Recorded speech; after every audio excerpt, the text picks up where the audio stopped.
Hi guys, I'm Sharnise and thank you for taking my digital nail course.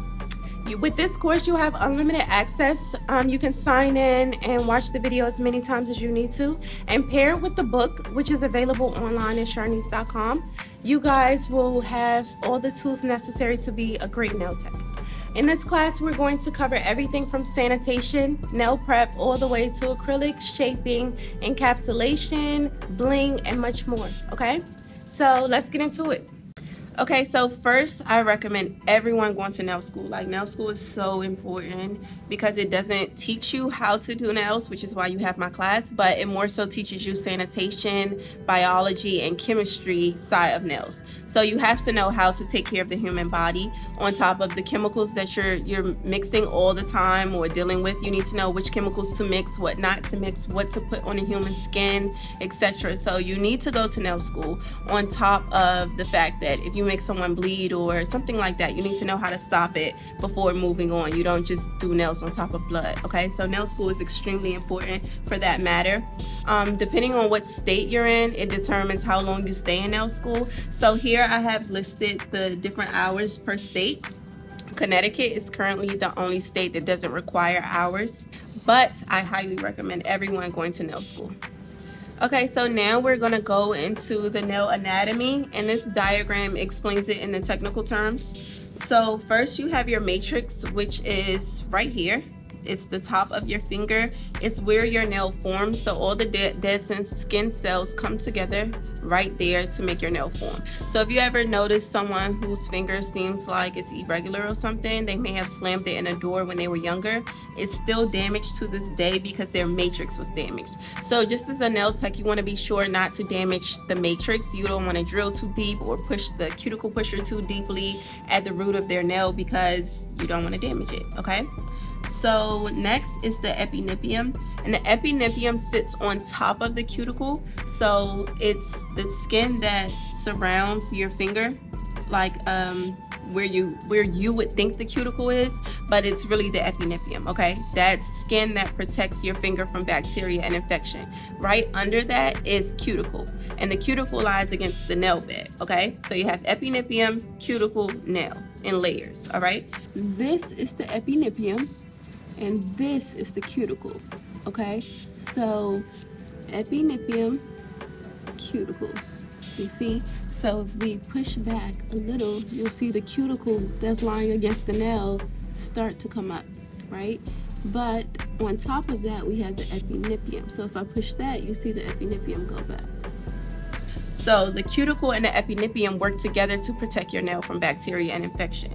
And when we're doing nails, our goal is to trim the epinippium and the cuticle low so that it looks neat, but not to actually snatch it out, okay? So we just want to trim it low, not snatch it out. Next, you have your nail bed, which is the surface of the nail. You have your lateral nail folds, which are side walls. These are just the sides of your finger. Then you have your free edge, which is the portion of the nail that hangs over past the nail bed. And you have your hypinippium, which is underneath the nail. That's the skin that works just like the epinippium, but it protects bacteria and infection from entering from underneath your nail. Okay, so whenever you're doing your clients, you want to make sure that you flip their hand upside down and see if they have any thick skin underneath. That way you'll know not to cut, okay? Okay guys, so right now I'm gonna soak her off. She has dip, so it's not gonna take as long as it would with acrylic, but to soak her off, I'm going to file her nails really low with the comb bit. And then I have hot water here, and I'm going to put acetone on top. So I'm gonna fill this bowl with acetone, and the hot water is just gonna work as a catalyst to speed up the process. So I'm gonna file her right now.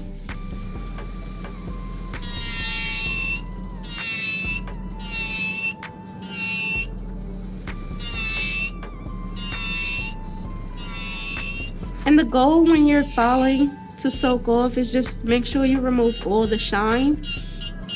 That way you know that there's no more top coat.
put your hands in the bowl.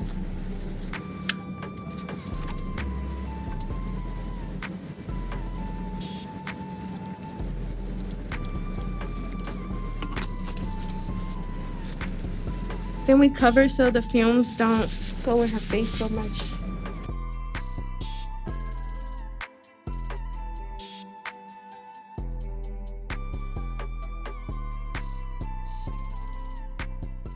Now we're going to get into cuticle prep. So I do my cuticle prep like 3 different methods, but you can interchange the methods however you deem necessary. So I'll explain when and why you change. Okay, so for the first method, I use my cuticle nippers and a pusher. I alternate between these 2 pushers because I prefer this one sometimes, and on certain clients I prefer the flat one.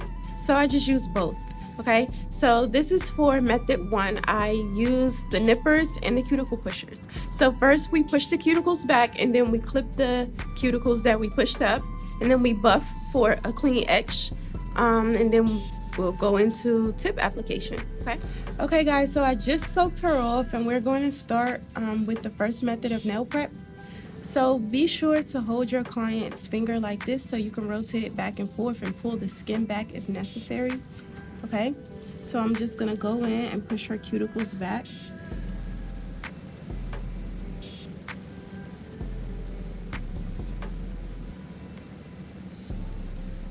And she doesn't have much, so it doesn't require so much pressure. So I'm just gently pushing her cuticles back.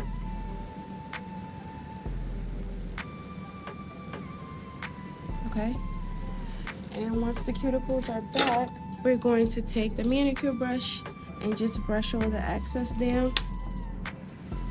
And then you see the skin that's lifted from me pushing her cuticles back? That's what I'm going to clip up. Be sure that when you clip, you don't clip the live skin, and you can tell because it's not white, it's not lifted. So you just want to gently clip away the skin that we lifted up. And not snatch away. You want to make sure that you clip down completely before pulling away. I know on the video it may look as if I'm just snatching away, but really I'm clipping the skin before I pull away.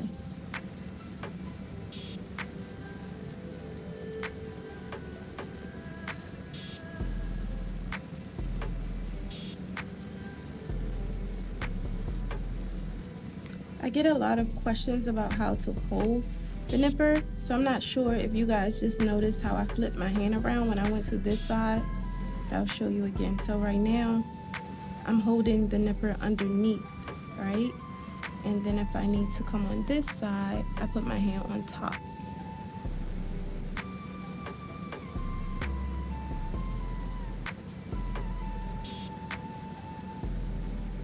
Okay, make sure you get down in the sidewalls to clip any dead skin. And you know the skin is dead just because it's lighter than the live skin. The live skin is more fleshy. You can tell the difference. You see how brown this is versus this skin right here that's white.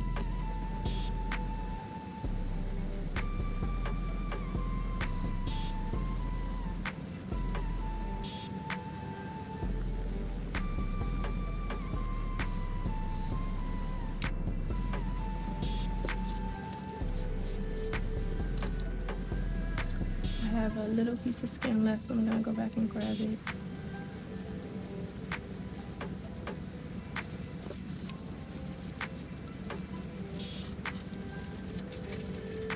Then you use your buffer block to etch the nail so that the tips and acrylic will stick well. You want to be sure that you remove all the shine. So after you buff and you wipe with alcohol, it should dry to a chalky white.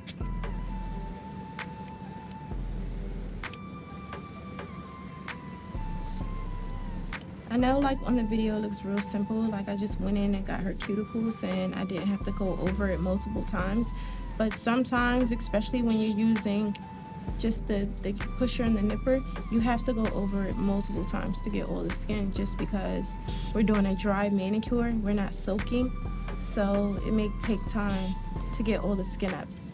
But we want to do a dry manicure because we don't want liquid to go into her nail bed and make the surface moist, causing her to have lifting when we do apply her acrylic or gels. Okay, so that's the first method of nail prep. Well, cuticle prep.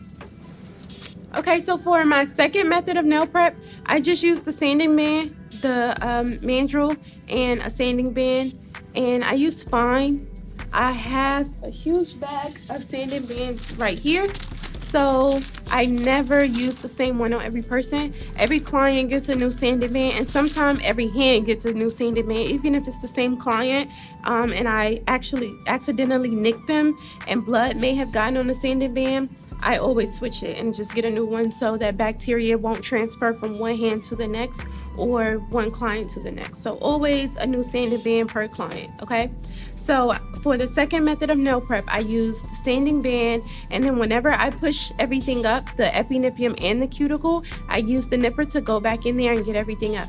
You don't need a buffer block because you're going to etch the nail with the sanding band this time, okay? So sanding band and nipper for the second method of cuticle prep.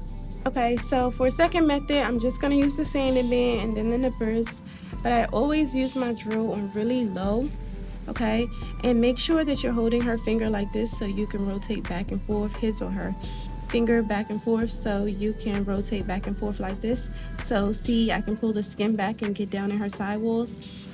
Whenever you're using the sanding band, you want to remain flat on the nail as much as possible. Even if you have to go on the sides, you angle the nail however you need to be able to remain flat. So I'm gonna hold the nail like this and my drill like this. When I go on this side, I'm going to hold the finger down like this and the drill like that, okay?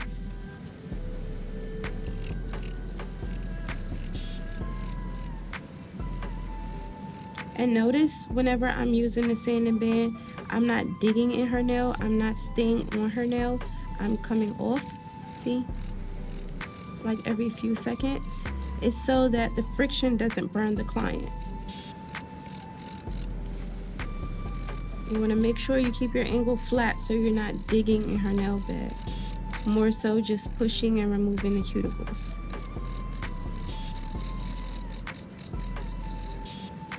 So people ask, how do you know you're getting the cuticle? But that's why the first method is so important, because you need to know exactly what you're getting up before you start to advance to the next advanced skill, which is using the E-file. So if you're not good at the E-file, it's best to just stick to the first method that I showed you guys, okay? Okay, so for my third method of nail prep, it gets a little intense. So I use multiple different tools for this. I use the pusher, and then I use cuticle bits. Then I go in with the nipper or this cuticle bit, which just gets the dead skin from around the area. So if I can't get all the dead skin with that, then I go in with the nipper and I just clip whatever is lifted, and then I use the sanding band to go back and clean up and etch, okay? I use this method when the client has really thick cuticles. So sometimes we have to push, we have to go in and separate the epinipium from the nail bed, nip, and then use the sanding band, okay? So sometimes it gets a little intense depending on your client, but I'll show you pictures of which client I need for which. If you have the nail book and the nail book junior, the finger that I use to display nail prep, that's really thick cuticles. So I used all tools to do that set, okay? So let's get into nail prep. Okay, so because I touched all over the tools, even though they were already clean, before I start my client, I'm just gonna spray them with 90% alcohol and wipe them off just because it's dirty. Make sure you always use a garbage that has a closed lid so that the fumes and smells don't get out there and trap before you take your garbage out. Okay guys, so this is method 3. I start with the pusher and I push back. Relax your hand. I constantly tell my clients to relax their entire time because you need them relaxed as possible so you can get your job done.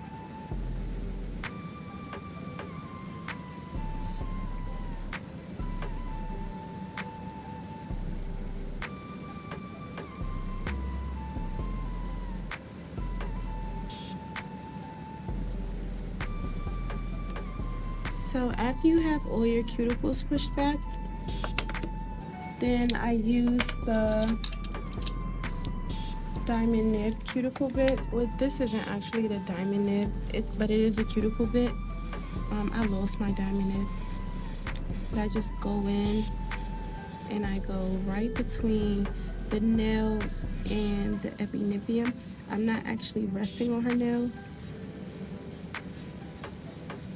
just going in between to get all of that stuff out. So I'm going in between here. Whoop. In between there.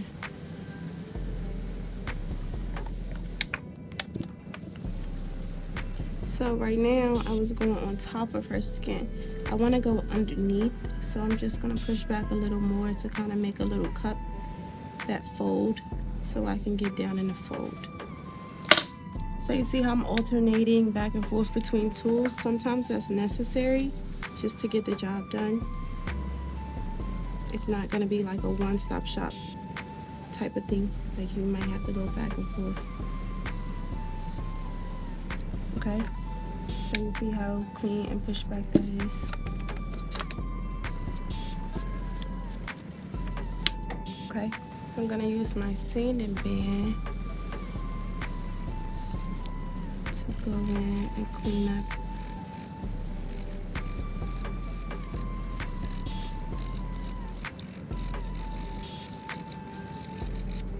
Into that channel.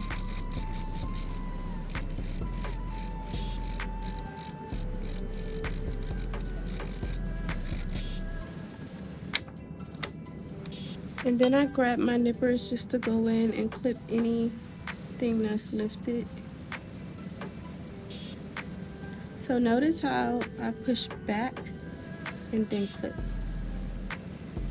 Push back and then clip.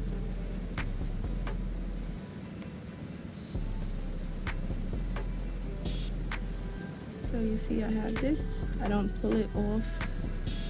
I'm going to push back and then clip.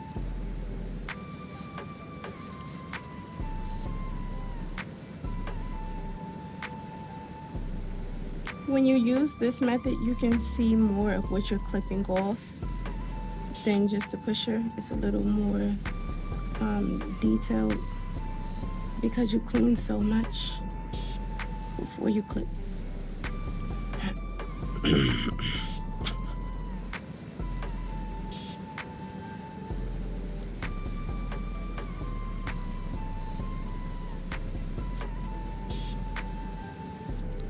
Okay, so that's all done. That's a clean nail. I see a little piece of skin. Yeah, and I have like OCD when it comes to this. I have to get everything that I see. So there. So method 1, 2, and 3. But all the cuticles are clean, just the same. So I just did all 3 methods of nail prep, and as you can see, her cuticles are clean on each one. Not really more so cleaner than any other nail.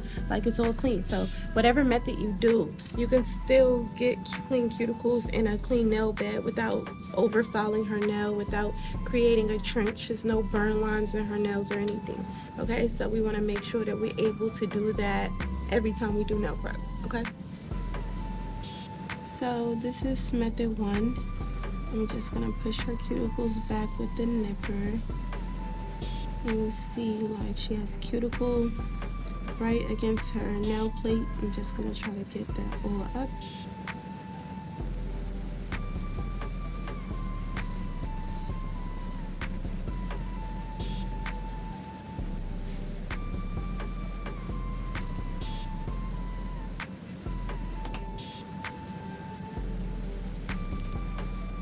Then I'm going to go in and nip.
Then I use the buffer box to etch to remove the shine.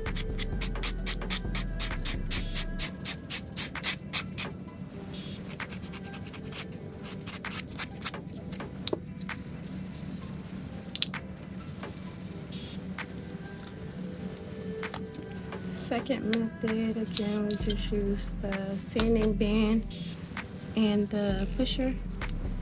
That's a little too high. So with her cuticles, they're not extremely thick, so I can honestly use the sanding band to do her entire nail prep.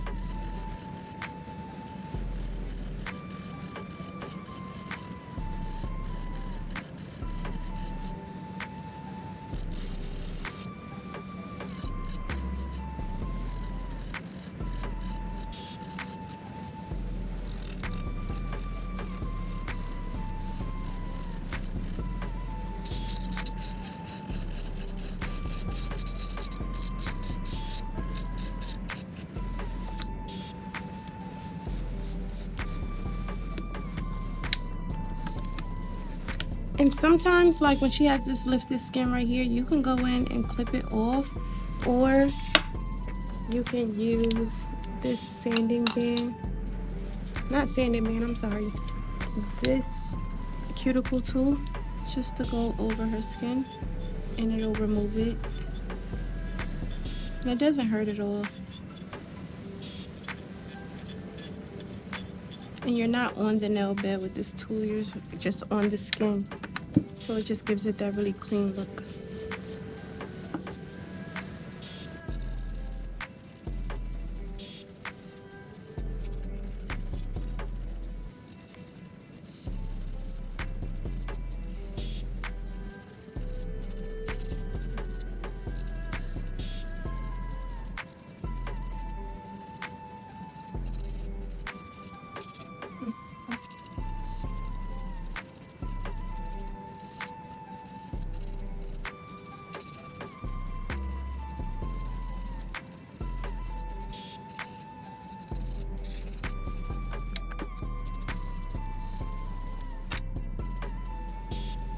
Okay, so right now we're going to do shaping.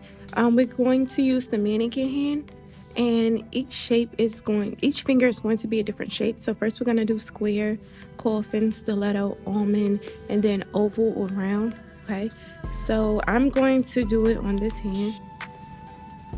And we have our tips here. If you look in the book, then it'll show you the different types of tips that I use, whether it's color or straight edge or lower arch tips. So the difference between the lower arch and the straight tips are the straight tips give you a sculpting look. So, and then the lower arch tips give you that curve that we're accustomed to seeing. This gives you a straight sidewall look, so it gives you like a sculpture look. These have no wells, where these have half wells. So the half well is where you'll place the free edge. So the free edge will meet at this line right here. So whenever you're putting a tip on, you'll place the free edge right there, and you'll angle down until it meets. So you place the free edge there, and you just angle downward until the tip meets the nail bed, like so. So you see, it's not elevated, it's lying straight down. Don't press down and elevate where you're like this, and then there's no bond between the nail and the tip right here, and water is able to penetrate the nail. So you want to make sure you are right there where it's flush to the nail bed. So even if this was on my own finger, same thing, I would put it at the tip of my free edge, and I'll angle downward until it was flush. Okay, so that's how we'll apply a tip with a well.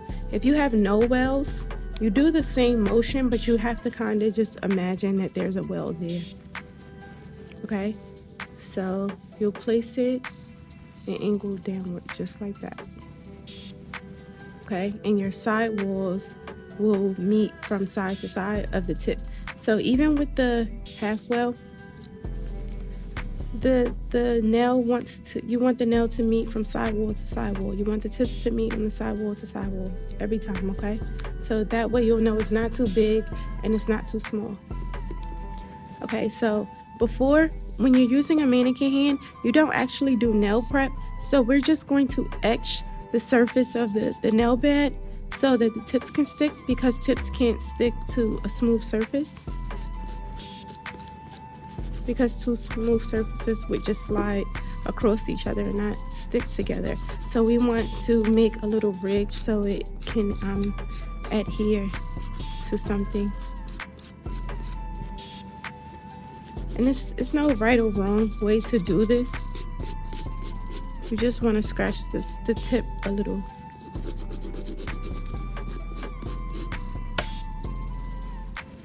Then you use your manicure brush to dust your debris. I don't really have that much debris.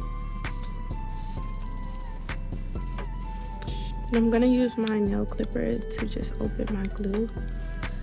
Hold it away from my face.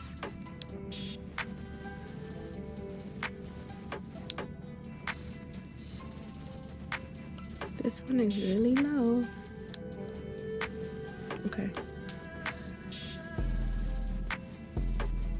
Alright, so for me, I don't put the glue on the tip first. I always put the glue on the mannequin hand, and I've already pre-sized my tips and laid them out so that I can just flow, so I know that they fit. So I'm going to place the free edge right there. And like I said, I place my glue on the mannequin hand or the person's hand versus the tip, because I don't want the glue to run down and then my finger is stuck to the tip like this. So I'm going to place it right there and just angle downward. Just put a little glue. I'm going to place it on the free edge and just angle downward. And then you will see that the glue sealed the area. But it's not sealed right here and it's not sealed right there. So I'm just going to go add a little glue on top and it'll seal. Okay, not too much, because we don't want the glue to flood the side walls and burn the client.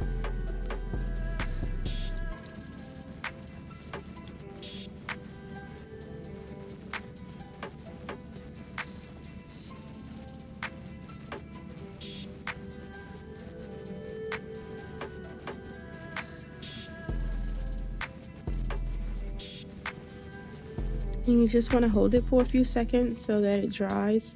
You don't want to rush the process and let go before it's completely dry and the tip doesn't actually stay.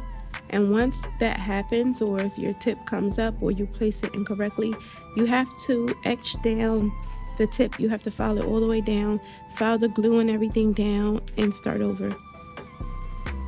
You have to clean your surface again.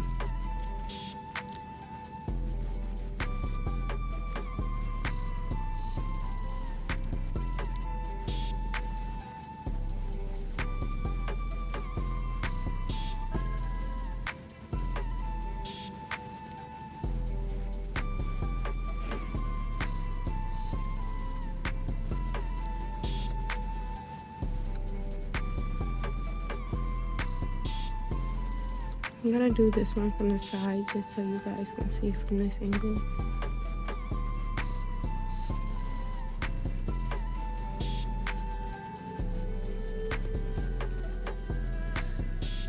Okay, so our tips are on, and now we're going to move on to shaping.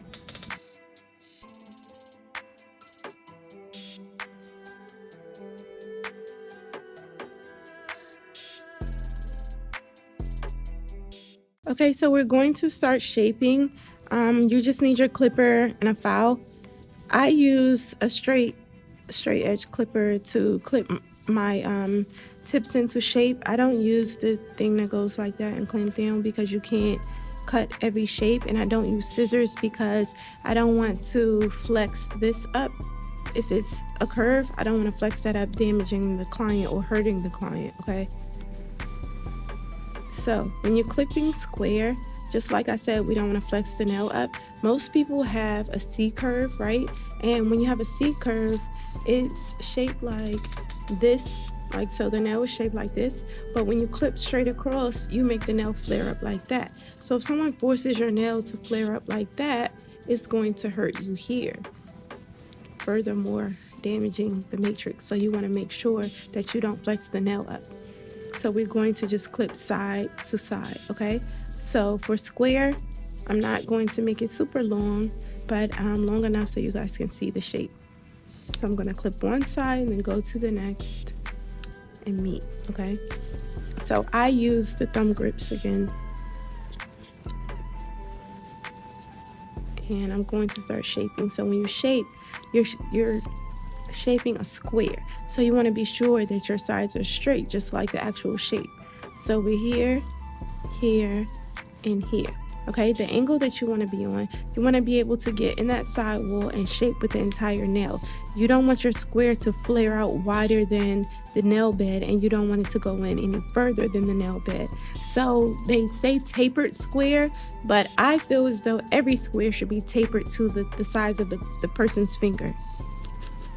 So I'm going to file, and my file is right in between the side wall and the tip. But if it was a person, my finger would be right here, but my file is still right there. But the reason my finger is right there so I don't cut my client, okay? And the pressure should be on the tip, not down in the client's hand. So your pressure shouldn't be downward, but more so on the tip, okay? Whenever I'm filing and I'm on my right side, because I'm right-handed, I use my pointer to apply pressure to the nail. When I'm on my left side, I use my thumb to apply pressure. And when I'm in the front, I use my thumb again, okay? I see a lot of my students, they file with just this part of the file, just that corner. You can't really get anything done, and it's best to just utilize the entire file so you have more range. Also, whenever you come down like this, you don't want to go like that because you don't want to round the nail. So when you go like that, it instantly starts to round the nail, see? So you want to make sure that you're keeping it straight, right? In nail school, they teach us not to saw, like don't go back and forth because you start to dig. So you just have to be mindful. If that's the motion that you want to do, be mindful of the position of the file, okay? Because I saw, but I try my best not to cut the client, right? So my angle remains straight when I'm doing my square. And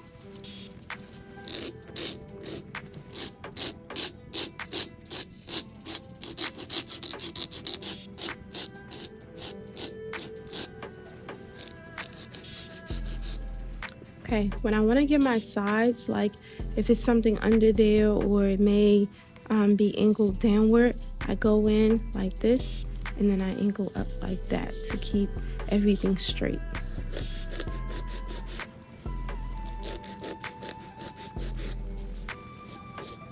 Okay, and then we have square. So next we're going to move on to the coffin shape. Let me just get this debris.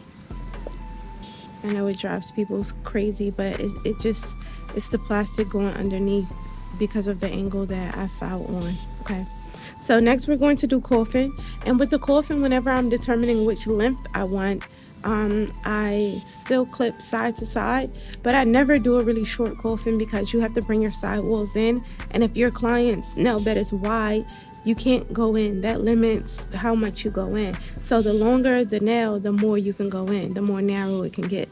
So a lot of people have the debate whether ballerina and coffin are different shapes or the same shapes. But to me, they're both shaped like a trapezoid. It's the same shape, but it just all depends on who does it, their technique, how far they go in, how long or how short the nail is. So for me, I'm going to clip like a medium length coffin. So I'm going to just go side to side. And right on my sides, I'm just going to take off a little bit on this angle. And notice that right here, my tip is not in the clipper. It's kind of hanging off right there. And right here, it should be hanging off too. So you clip like that, just a little bit, because you just want to create that pre-coffin. Okay, so it's more narrow than it was before for sure. So now when we start to file, instead of being straight up and down like we were with square, we're going to angle here, and we're going to leave a gap right there. So you want to make sure you're not filing in like that, making your free edge and your stress area weak. So you shouldn't be filing into this. If anything, your tip should, your file should be in the sidewalls, not in the tip like that, okay?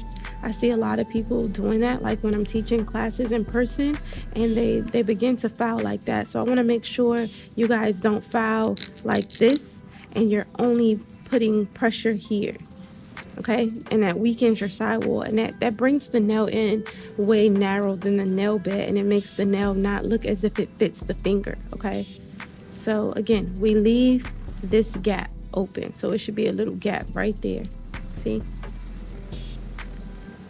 When I'm on my angle, I have that gap, okay? So I'm going to start to file, and you see the nail is a little flimsy, so I'm going to come down here and I'm going to put pressure right there so it's not flimsy. And I'm just going to file this side. And right now I closed my gap because I want to go in with on the nail bed, but I'm not filing in there. I'm filing all the way up the sidewall.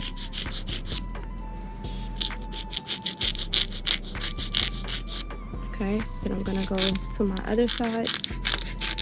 Same thing with my angle. It's diagonal, not straight up and down. And I'm gonna go on my sidewalls. And then file straight across, because a lot of times you may over file on one side because of the way it looks right here at the tip, the way it looks there. You might over file here because you can't see the shape that we're going. So I over filed on that side, so I have to come back on this side.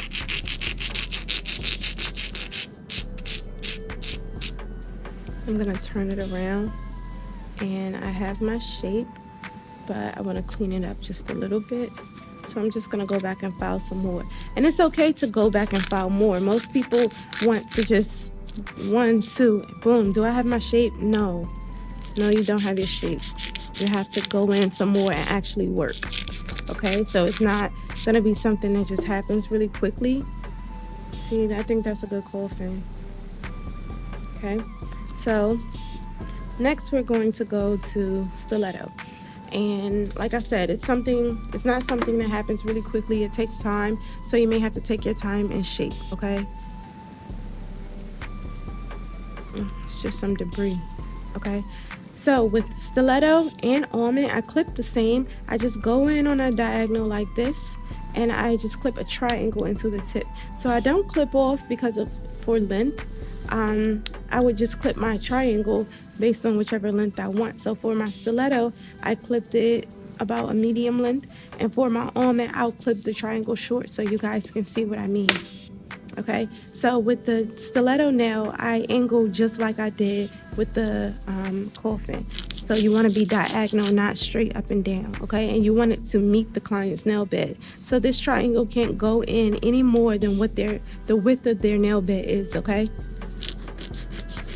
So the width of the nail is determined by the client's nail bed, always. You can't go in any smaller than their nail bed. So notice how I'm filing. It's kind of like I'm going just around the nail, because a lot of people's nails round in, okay? So that's how the mannequin hand is shaped, so that's how I'm going to file. So sometimes your angle has to change based on the person, but overall, I'm filing like this. This is my diagonal, okay? Same thing on this side. I'm filing a diagonal, and then I'm just gonna go in on the side walls and go my little round motion just to get everything flowing natural. Well, to look as if it's natural. Okay, so that way we have a good stiletto, and then my side walls are good. Same thing with the coffin. And I didn't take off. You see, I dug into the mannequin hands a little, but I didn't actually take off the tip, okay? The tip is all still there from sidewall to sidewall, okay? So with almond, like I said, I was going to clip shorter so you guys can see what I meant. See, I just clip my triangle shorter, and I'm going to file just like I would if it was a stiletto nail.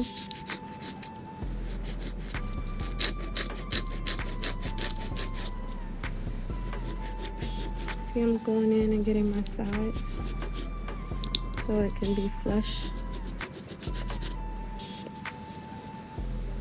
Okay, so when I get to the point that I'm about to have a point, I start to round it. I start to round it, and I call this the violin motion because I just kind of go back and forth, rounding the nail like that. Okay, and there you have it. So next we're going to go on to round or oval.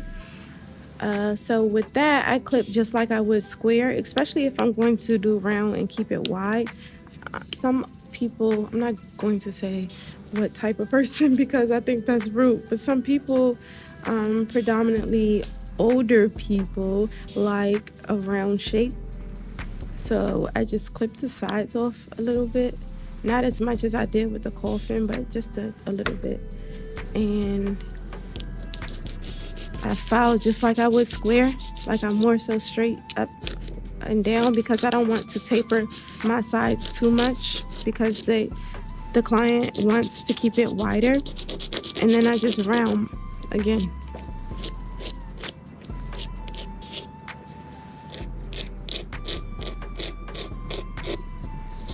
And you want to round the whole nail. You don't want to look like it was square and you just round the sides. You don't want a squabble look. And I'm going to tell you guys about squabble as soon as I finish this nail.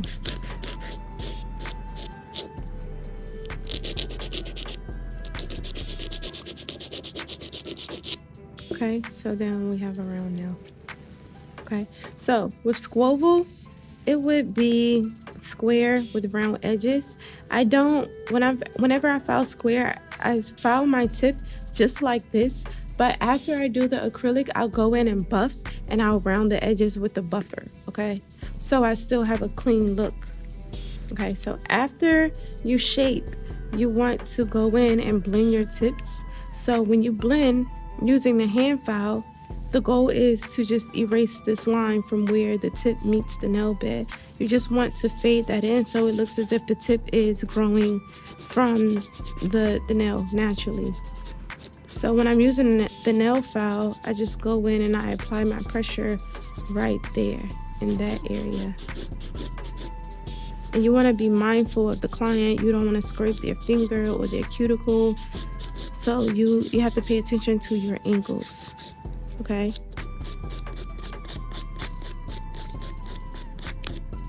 And you don't want to over file, making it the tip too thin. So that's why you just want to like kind of erase that line right there, okay? Same thing here, and then I'm going to show you how I do it with the e-file.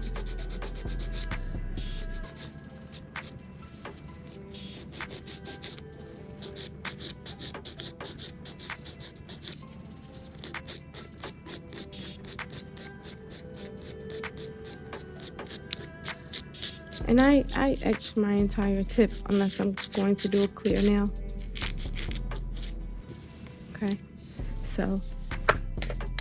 Okay, so I'm going to use the sanding band to blend the rest.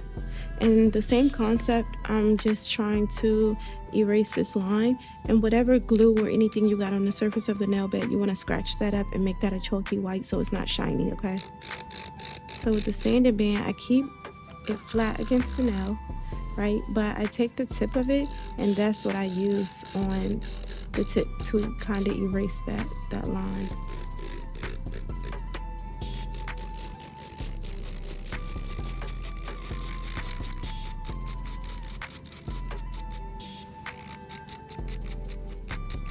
And always make sure like you're coming off of the person's hand, their nail bed.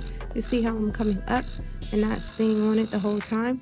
So when you stay on it the whole time, you start to dig, okay? Because you just get deeper and deeper versus, okay? And then the client doesn't feel that friction. and they don't burn.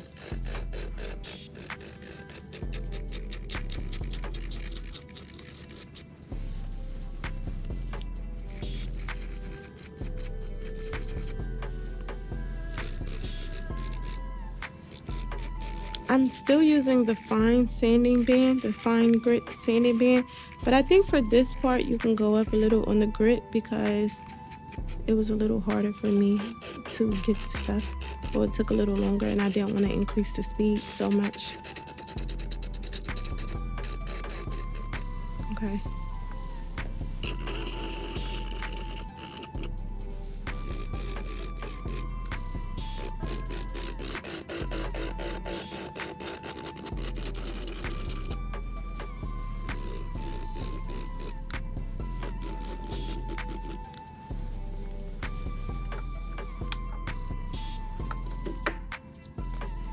So you're just going to take your manicure brush and dust the debris off the hand.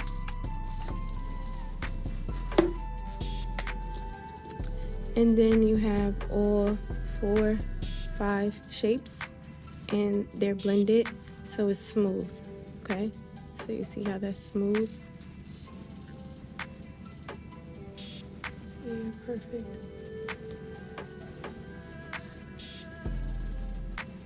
Okay, so right now we're going to go over the practice sheets.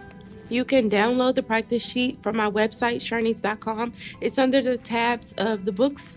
You download practice sheet 1 and you put it in a plastic sheet protector like this. I get mine from just Office Max. I buy a whole pack of them, you know, to give to my students, but you guys can get one and put the sheet in there. 1 second.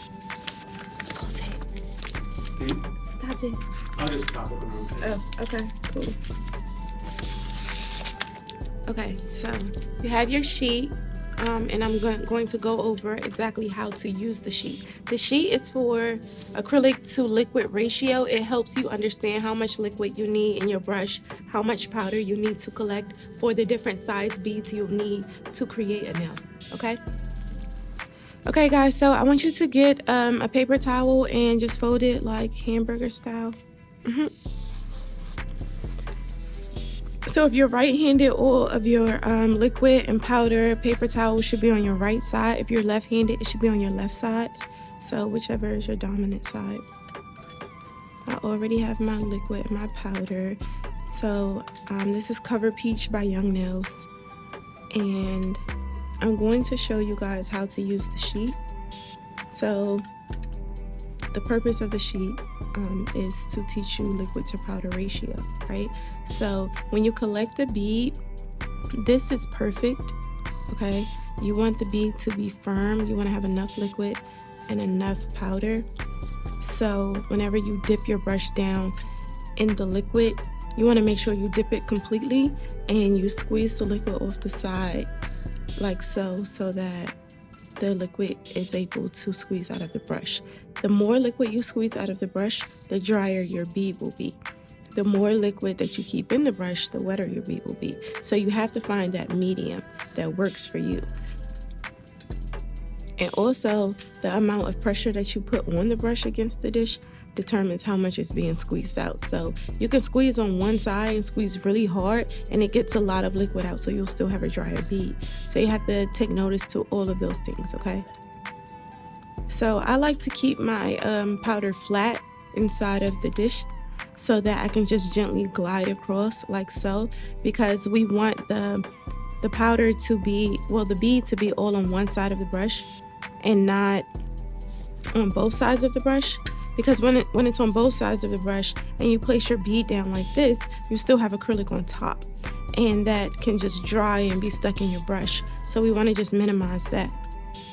And we also don't want to go down in like this and have acrylic powder all the way up your brush like this, because that's not how we're going to lay the bead, okay? And you notice, like, as soon as I place a bead down, I clean my brush, I wipe my brush, get everything out before you go back in the liquid.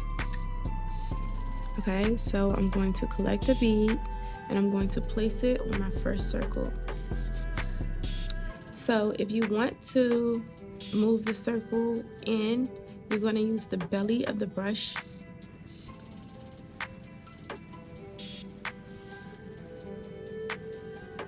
And if you want to press the bead down, again, you use the belly of the brush, not the tip, but the belly. See, when you use the tip, it just makes everything look so ragged, like it's going in it. But when you use the belly, you're able to bring everything together and shape it back and mold it however you need to. Okay, so I'm just going to use the tip to scrape that bead up. I'm freeing my brush because it's dry, which is like sadness to me. Sorry, guys.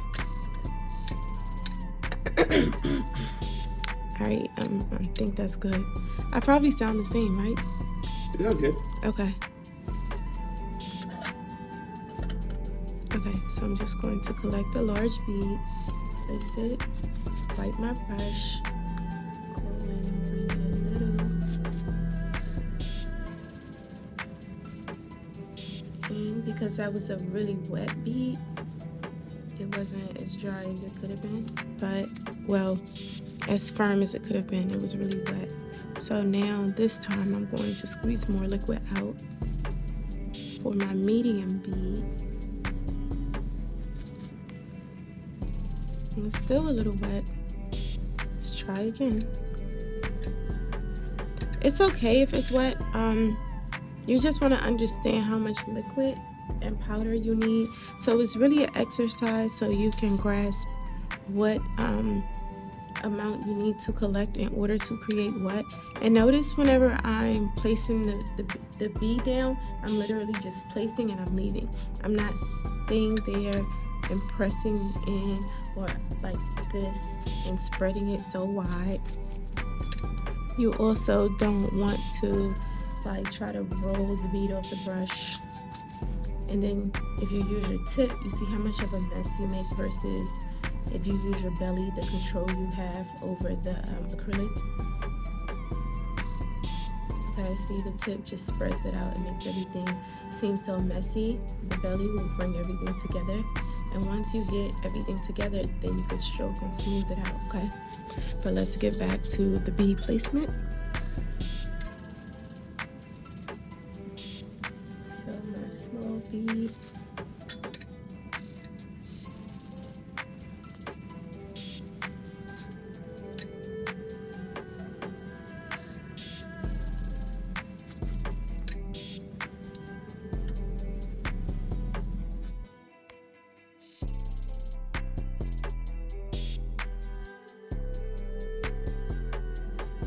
And as you go on down the line, see, that was definitely too dry. If you go on down the line, you'll see your improvement, or like me, I seem to be getting worse. So,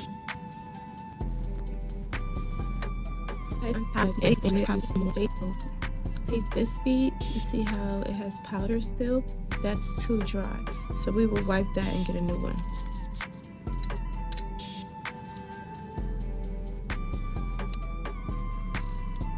And I tap my brush a little bit because sometimes you can just reposition the powder on the brush and the liquid will touch the powder. Okay, so I placed that first bead and I instantly start molding and shaping.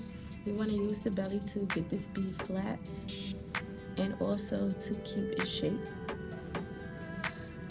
So you want to make sure the bead is flat at the base, I'll say, of the bead, because you can place your tube and it'll just go over it real calmly and simply and smoothly versus you having to work over a big hump. Okay.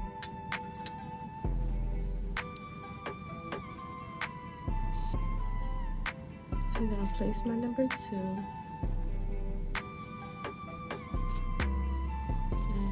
Stroke, keep my shape together, gently stroke. So for my cuticle bead, I'm going to sit right in front of the line, and as you see, acrylic moves so it'll fill the spot. That's why a lot of times people have flooding in their cuticle area because they place it too close. And then you can use your tip to clean up your cuticle area. Okay, and then we have this number 4. The number 4 is the pressure point on your nail, so it's normally where the free edge starts. So I'm just going to get another bead and place it right there. So with this bead, you want to shape it into place. So I'm going to use the belly, right? You shape it into place. You don't want to wipe the bead off the nail, but this helps you build your apex and your shape. Well, not shape, but nail structure, so that it's strong enough to be able to withstand like whatever the person is doing.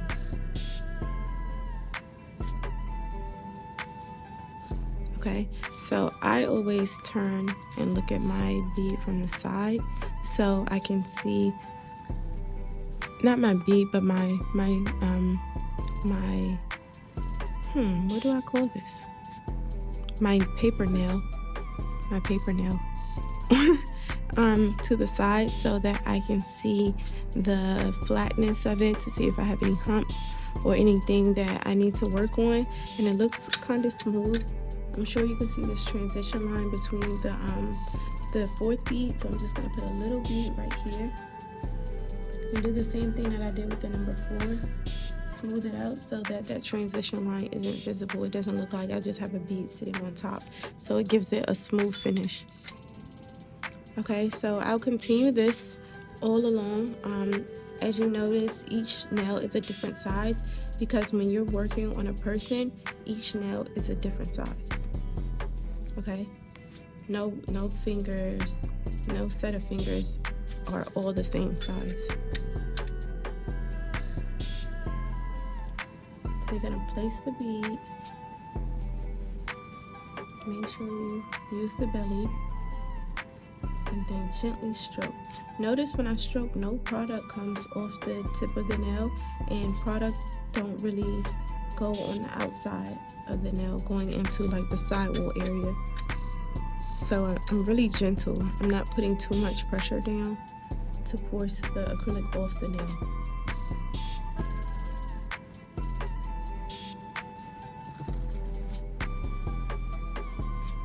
Notice that I'm constantly wiping my brush. So I'm going to make sure I keep it clean so that my liquid doesn't become contaminated and I can't use it anymore.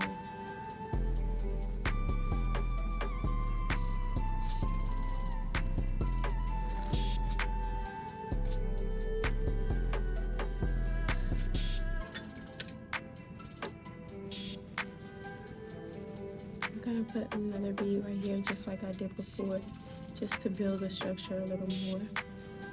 So even though it says that we're only using 4 beads, I actually did 5, and that's acceptable. Even if you need to use 20 beads to get the acrylic right, it's acceptable. This sheet just teaches you how to build. So the same thing you would do on this sheet, you would do on a sculpting form. So I'm purposely placing this bead a little too low because I want to show you guys that you can build a nail with 20 beads if that's what's necessary for you. So I'm using smaller beads to build this nail. And when you build slowly like this, you have the choice to get enough acrylic so you don't really have to go back and do your 4 because you did it already.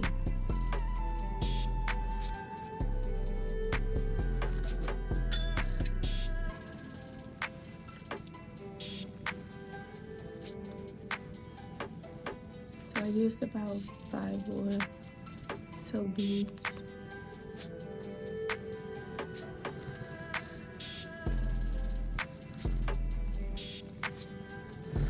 Okay, so you would continue to do this for all of them if you choose.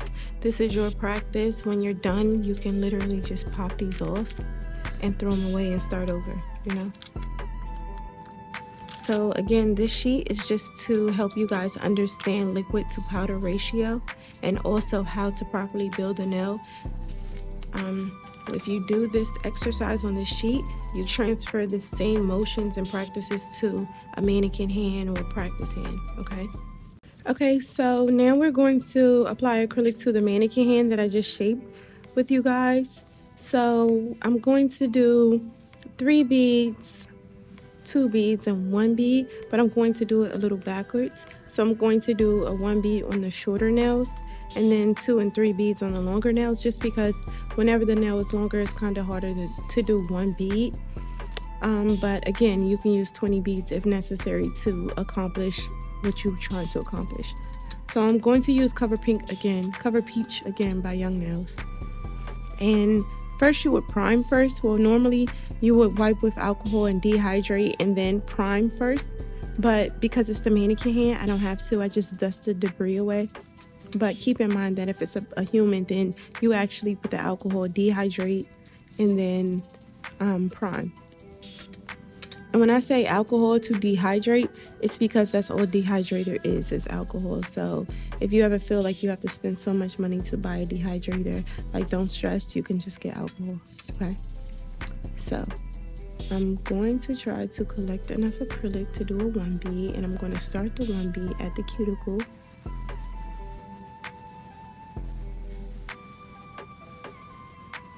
Make sure it doesn't go into my side walls. Work it down. It got into my side walls, so I have to make sure I get that out before it dries using the tip of the brush. Okay. Stroke and shape. And then you always go back and add your 4, no matter how many beads you used. With my 4, I'm just going to keep it in place using my belly and pressing it out.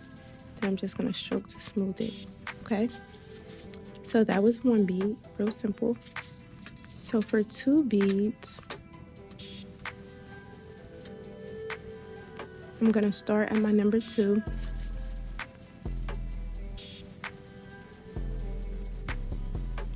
Press everything in shape. I'm not stroking yet. I'm just angling the hand downward so that the acrylic can flow that way, and then I'll start to stroke and shape.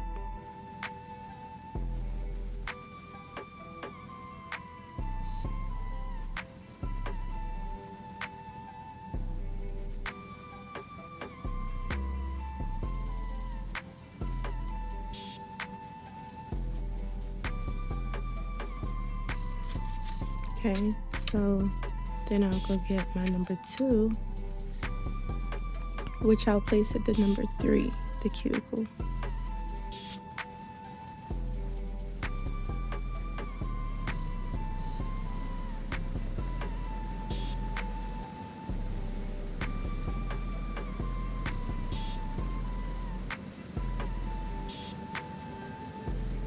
Then I'm applying a little pressure. I'm trying to get it down to the tip before it dries.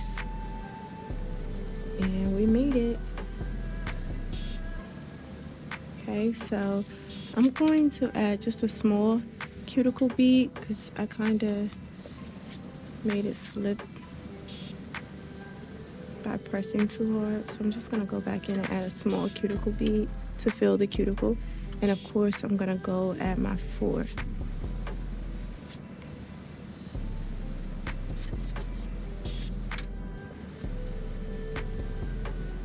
And just press it into place.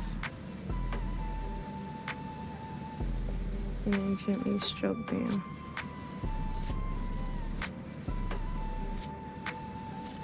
Okay, so turn to the side, and it looks as if I need to build some more right there because it's a little too flat. So I'm just going to go in and add another bead.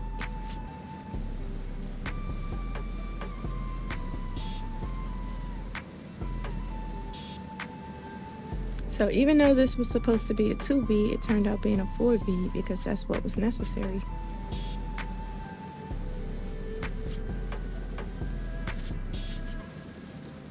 you see it's stronger, but then we still have a spot right there where our number 4 is a little weak. So we're going to go put a number 4. We want to keep it in place.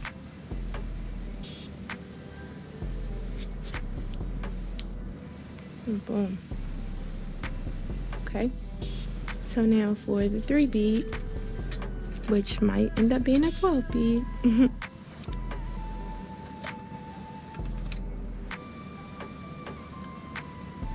Going to place at the 1. That's, yeah, the 1 where the free edge starts. Each nail, you determine what's your 1, 2, and 3. You have to like size it. Okay, keep in mind that I'm just pressing. I'm not like padding like that. I'm pressing it into place, and then I shape. Using the side of my brush, I shape.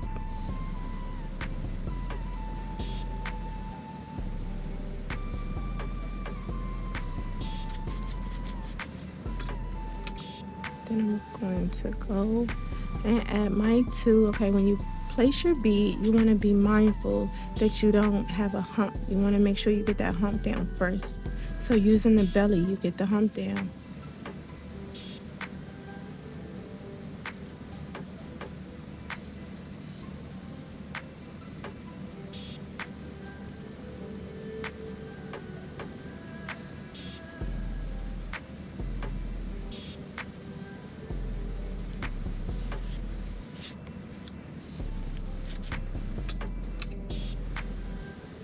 Okay, so I'm gonna go for my 3rd bead and get that cuticle bead. So when I place the cuticle bead, I don't place it on the cuticle, but just enough that I can slide my brush back there and place it where I need it to go.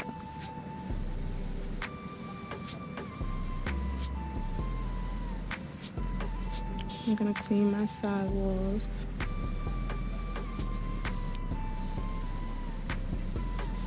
Okay, I'm gonna go and add my 4.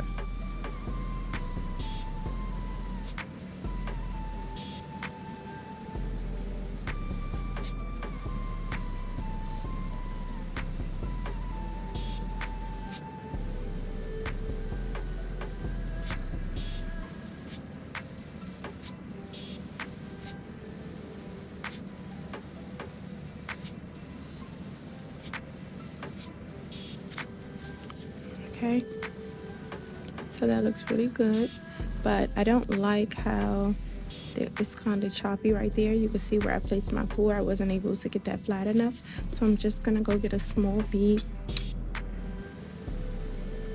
and place it at the cuticle again.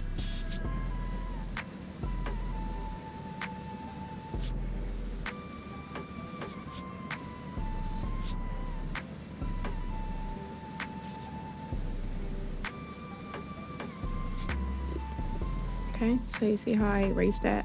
I kind of made it really smooth, and we'll fix all of this when we shape. Okay, so that's 1 bead, 2 bead, 3 bead. Okay, so I'm gonna do 1 bead on this one again because it's short, and that I can do that. I can't do a 1 bead and that just be it for a longer nail, because I like to structure my nail, so I need to build it, and that requires more than 1 bead.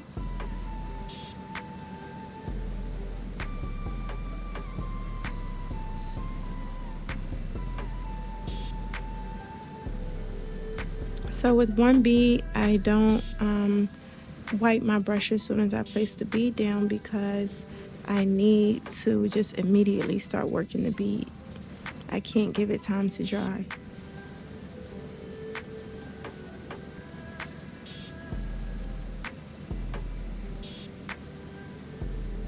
Just gonna shape it back into that almond shape.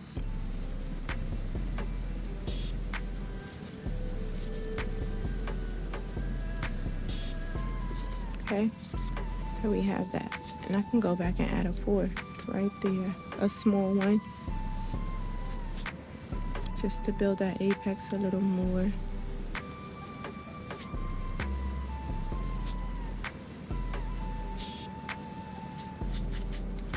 And I have a little gap on this side at the 4.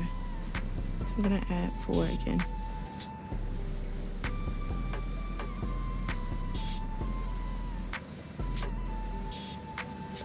Okay, so there we have it.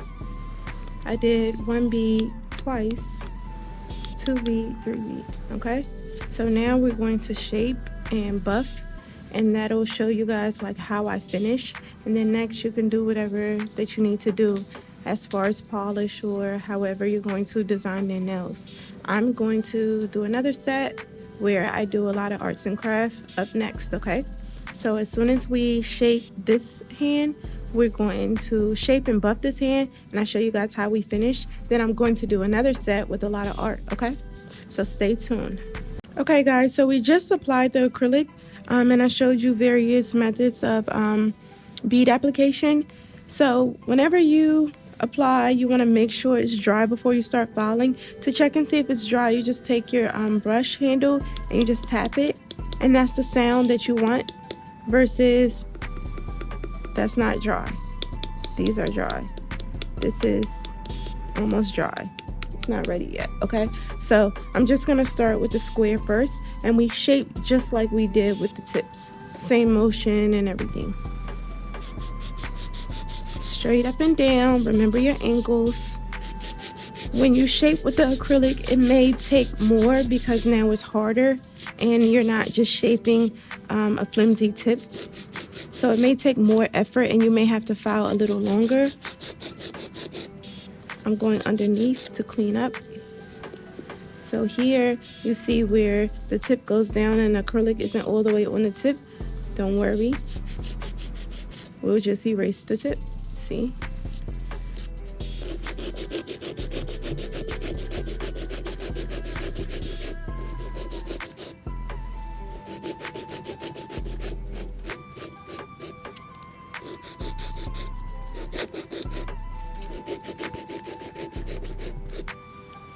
Okay, so we have our square. Then we're going to shape the coffin. Same thing, same angle. You're on a diagonal when you're shaping your coffin. Go underneath, just smooth it out, angle up, but stay in your side wall. Make sure you're not going into that free edge area, into your stress point.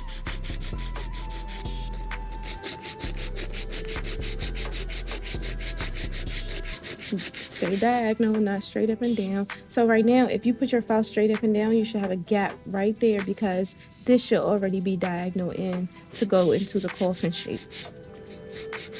Or ballerina, whichever you prefer.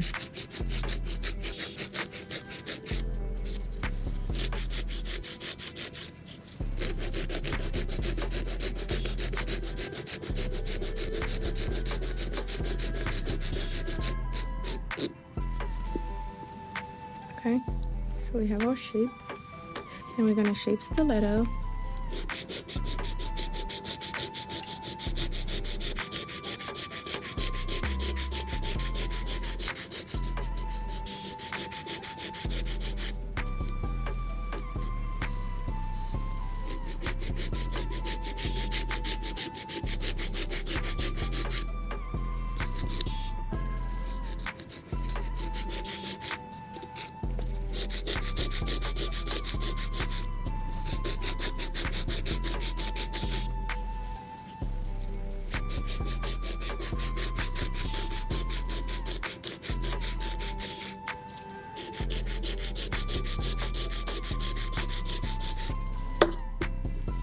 Okay, so then we have our stiletto with square coffin stiletto.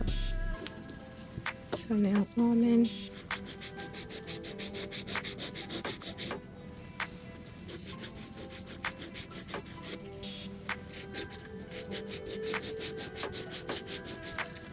Okay, so you notice that the entire time I filed, I had my thumb here. If I was on my left side, if I'm on my right side, I had my pointer here. A lot of times people may hold a file like this, or not put pressure at all, trying to hold the file like this, you're not going to get the job done, especially if you have acrylic on the nail already. Okay, so just be mindful of how you're holding the file. That may be your problem if you can't get your shaping correct. Or your shape may be in the right direction, but just because it requires so much work, you may get lazy and not want to continue to file. Sometimes you just have to keep going. Okay, so there. Okay, so if you aren't, if you're a beginner and you're more comfortable using the file, you would hand file this entire set. So if it's a person versus a mannequin hand, you want to make sure that you go this direction, okay? Because the nail plates grow that way, and we don't want to file that way because we want to follow like that curve of the nail. So if we file this way, like toward the same direction as the nail plates, we don't get anything done. We kind of just make the nail flat. We take away the whole form of everything that we just built. So you want to go this direction when filing, okay? And when you're at the cuticle, make sure you don't go over your client's cuticles. Before I even knew how to use the drill, I would hand file my entire sets. So it's possible.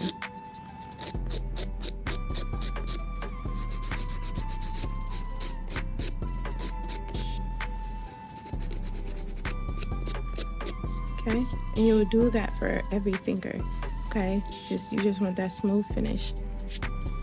And after, you buff. However, if you build your acrylic really thick, it's going to be really hard to get it really thin if you are hand filing. So for me, I did kind of thick with that one bead, so I would definitely need the drill to file this down, okay? I wouldn't hand file. But you see it's smooth. It's a little rigidity from the file, but if you feel it, it's smooth to texture. But it looks as if the scratches are in it, but I don't feel that, okay? So I'm going to grab my e-file. Okay, so whenever I'm shaping and reshaping the top of the nail to smooth it out for my finish, I use the carbine bits to smooth it out, and then I'll use my comb bit, it's coarse, to perfect my C-curve.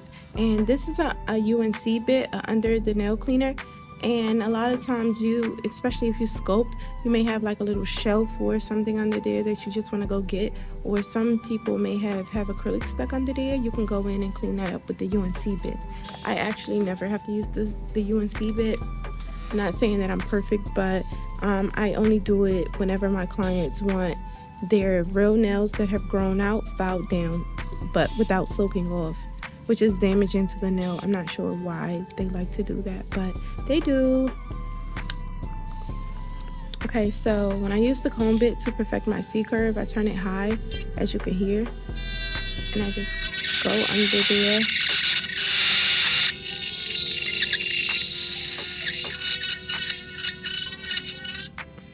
Okay, and then the C-curve is created,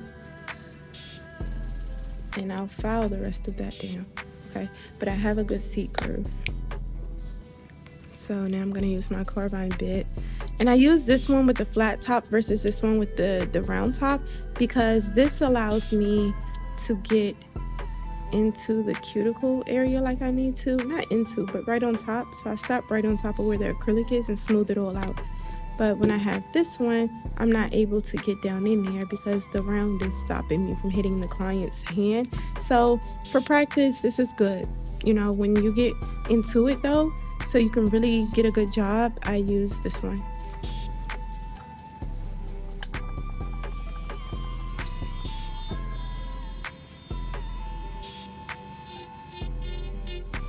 That's too high. Okay. I'm just gonna clean up around the cuticle area.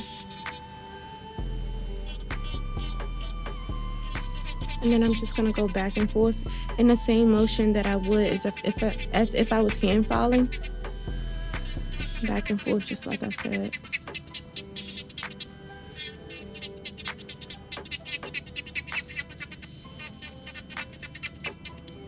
Okay.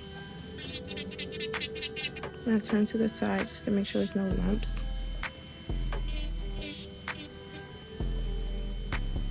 Okay, and then I'm going to file like just a little more to clean up here where I created my C curve.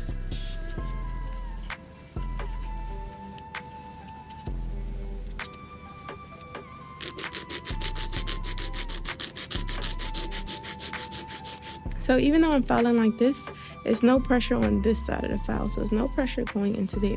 The pressure is all right here. So again, you don't make your stress area weak.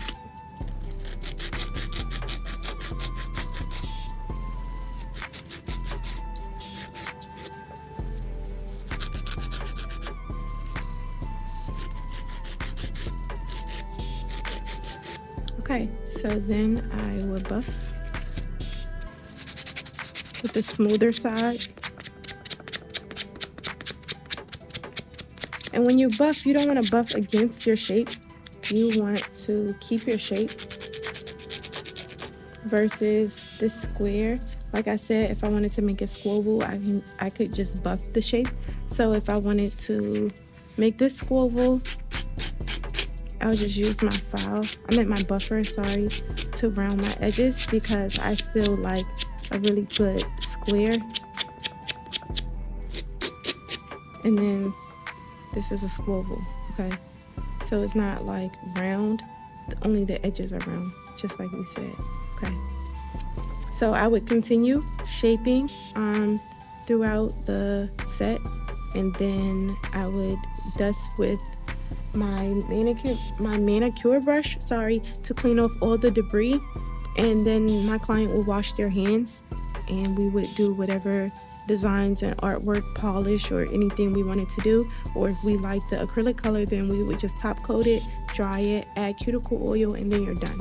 Okay, so I showed you guys how to shape and clean up after the acrylic is laid, how to go back and reshape the nail, and how to finish it. So this is now a finished nail using the e-file. This is a finished nail using the hand file. Next, like I said, your client would wash their hands and you guys would begin polishing or designing or doing whatever artwork you like. Okay, so stay tuned because I'm going to do a real funky set next. Okay guys, so right now I'm gonna go over basic sanitation. So right now I have my implements and I'm going to wash them with soap and water. So it's best to use like an antibacterial soap, but I'm just gonna use this detergent right now.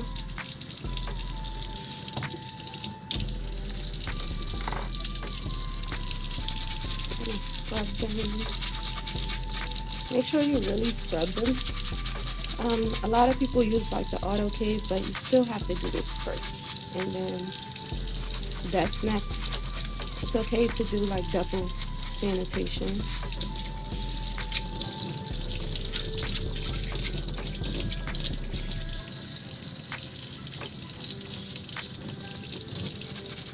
And with your nipper, like make sure you get all the way in there. Like don't just wash this part, wash the handle and everything too. Because your hand could have been dirty too.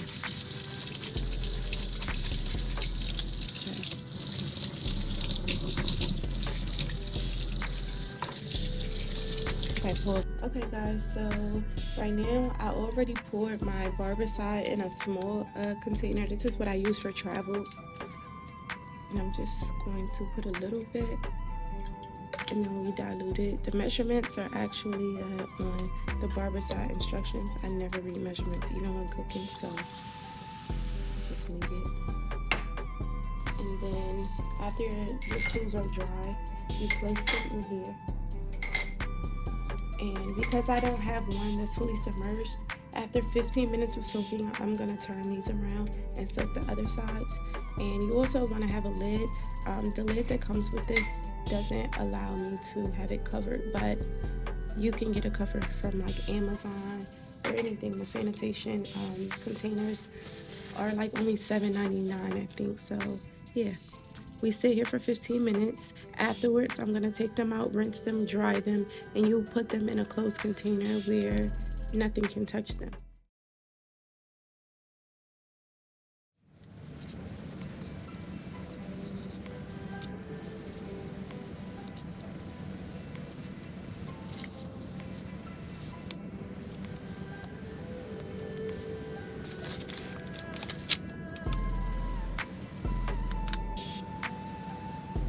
I kind of just put this sticker in the back for extra support. Your clients have to be really relaxed when you're applying forms. So if they're tense, it makes it really hard for you.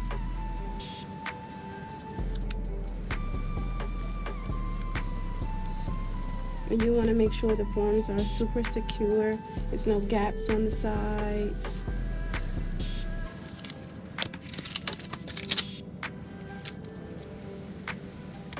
I didn't clip her nails down. I know most people before you sculpt or put tips, they clip the nails off fully, but she has really healthy nails and I'm sculpting, so I actually need her nail. So I honestly never really cut my clients' nails before I start work, unless they request it.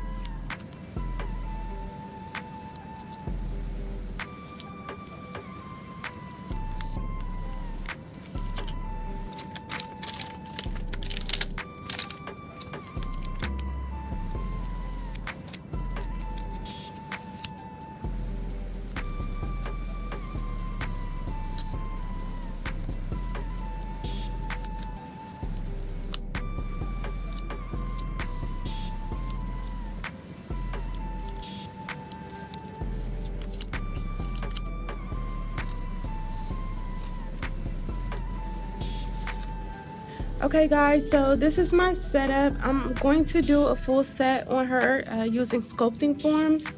So here I have my monomer. I have two types of monomer. I have a fast set and then I have young nails, which is kind of a slow set for me. Whenever you're getting a fast set, you want to make sure that it doesn't include MMA, that is EMA only. So if you look in the ingredients, it'll tell you. So you want to make sure that you get something that has an ingredients list so you'll know that you're not putting MMA on your clients, which is illegal, okay? So I'm going to use both liquids because I'm going to do a marble on one finger and I need a slow set to do marble. So I'm just going to put my fast set there. And then I use young nails, which doesn't contain any MMA. And you can see the color difference in them. Fast sets are a little lighter, but I can assure you that this one does not contain MMA. I made sure, and I'll post at the end exactly which products I used, okay? Okay, so for primer, I'm gonna use Young Nails Protein Bond, and it's non-acidic, so it's perfect. When you use your primer, you want to make sure not to get it on the client's skin, so just on the surface of the nail bed. Some people prime twice, but I just prime once right before doing the nails. I don't normally use anything extra, like no dehydrators or anything. I just wipe the nail down in alcohol before starting, like I did after we did nail prep.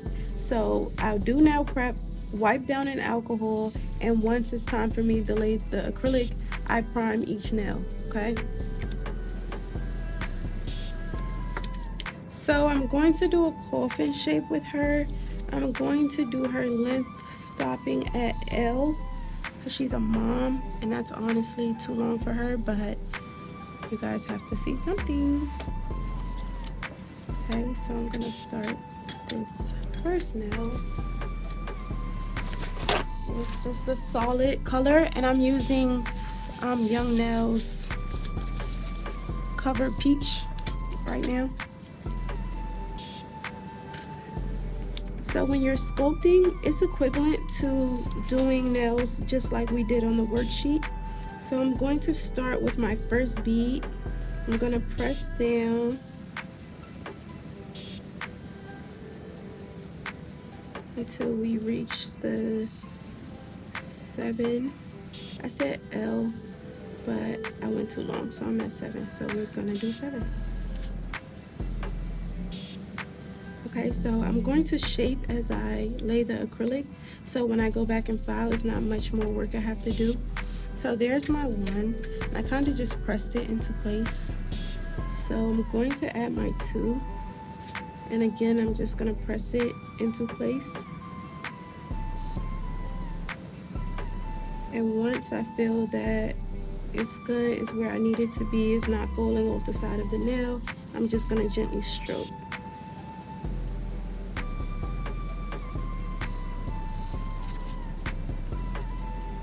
Make sure you wipe your brush before you go back in your liquid to minimize any cloudiness of the monomer, as well as it becoming contaminated and not being able to work anymore. So with this bead that I just placed, I didn't place it all the way at the cuticle because I'm gonna go back and add a small cuticle bead. But again, I'm just pressing and then I gently stroke once I feel that it's flat enough.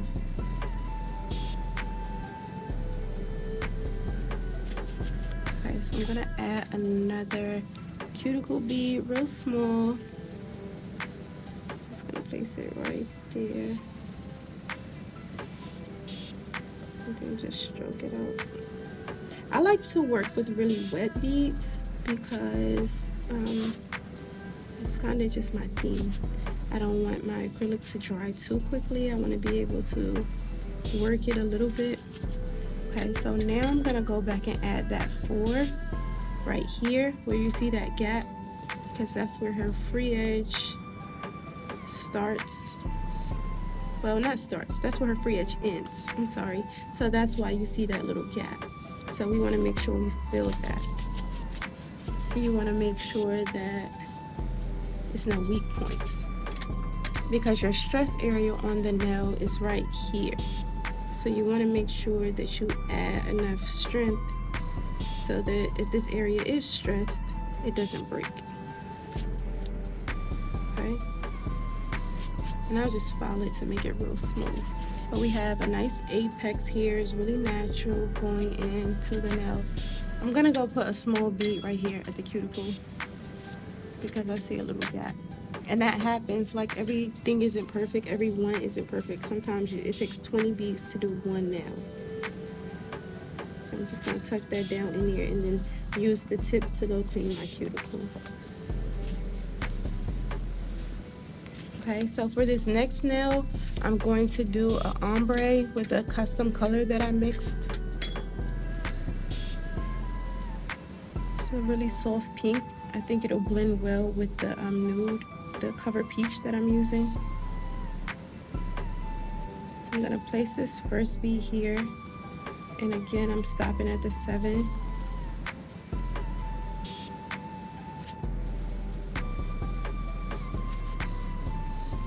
You notice that I wipe my brush after everything because I don't want acrylic to dry in my brush at all.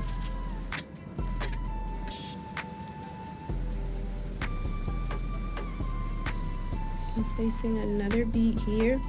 This nail definitely isn't going to be a 1, 2, or 3 bead and then I'm just done. I'm going to use as many beads as I need right now because I'm building her nail and it needs to be strong and have structure. So right now I have my first layer down, but that's not thick enough at all. I like to lay my acrylic thick and then have space to file down if necessary, but I don't make it too thin because I like to shape, and when you shape you remove product.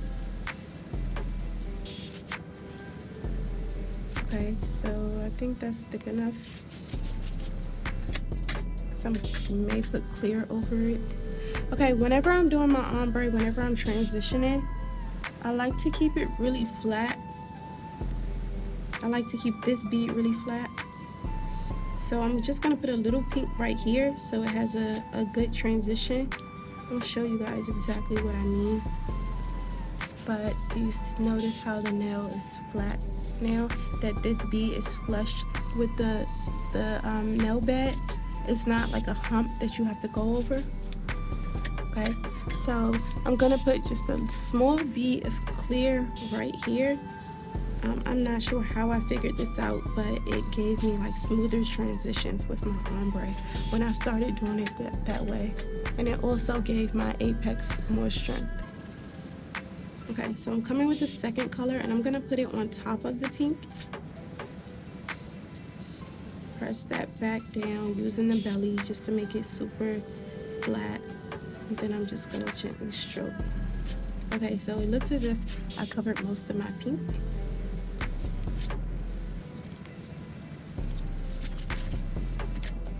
I'm just gonna go back and add a little more just because I came down too low. And that happens. I'm not gonna edit that part out or anything. I want you guys to see that things happen.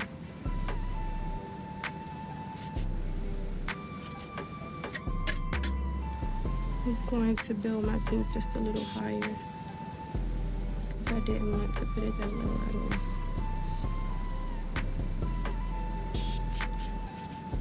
Okay, so I'm gonna go back and get another color and I'm gonna make sure that I don't press that out. So I'm just gonna gently feather it down. So perfect. That's a nice ombre. It's blending nicely. Just gonna continue to build. Notice how my brush hugs the nail when I press down and the acrylic isn't going into the side walls.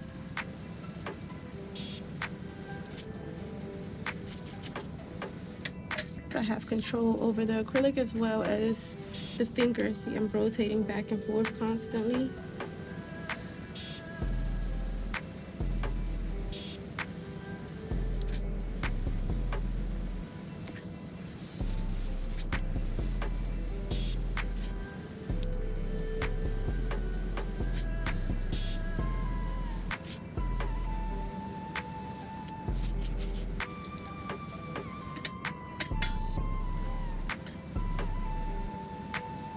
I'm just adding this small bead at the cuticle just so it can be smooth whenever I go back to file.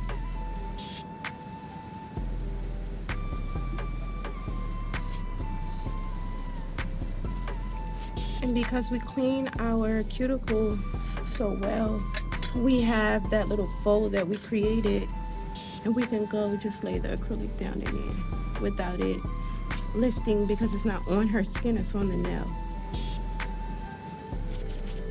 Okay, so now I'm just gonna go put clear just so when I file, I don't file off my transition. And then also I'm able to build the apex a little higher. So at my 4, I'm going to use clear. And I kind of press that out a lot because I don't want like any air bubbles. Okay, so my next nail, I'm going to marble it with white, pink, and nude. What should I do? Clear. I'm going to just do white. So it's Young Nails Core XX White. It's my favorite. It's slower than the Speed White. The Speed White dries like instantly. So if you don't know what you're doing, don't get that one. Okay, so my first bead, I'm gonna do it with clear, just to give me a little structure to work over. Even though the sculpting form is here, I don't want to build so much with the marble. I just want to do the marble on top.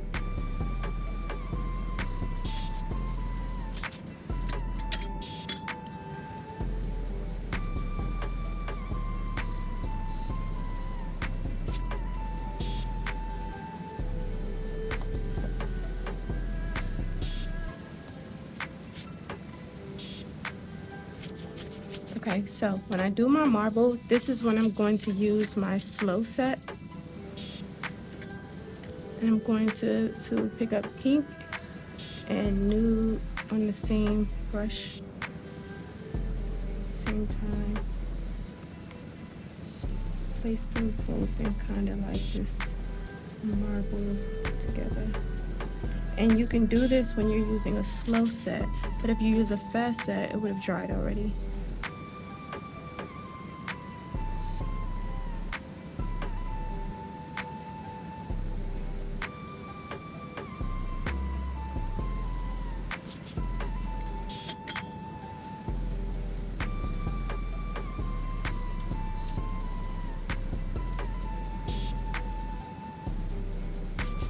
I'm just gonna work that all the way down to the bottom until I reach my 7.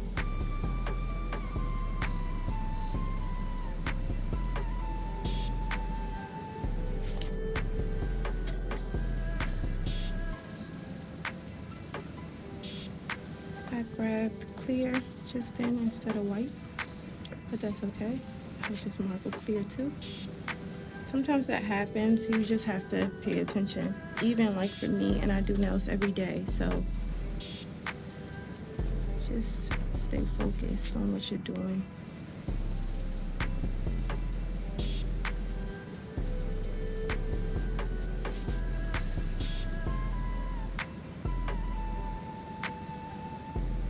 Okay, you see I have like that little gap right there. I'm just gonna get a bead of clear to put right there, so it'll just fill that space. See? So when you file, it won't be a gap anymore. Okay, and I'm just gonna keep building this marble until I get to the cuticle area.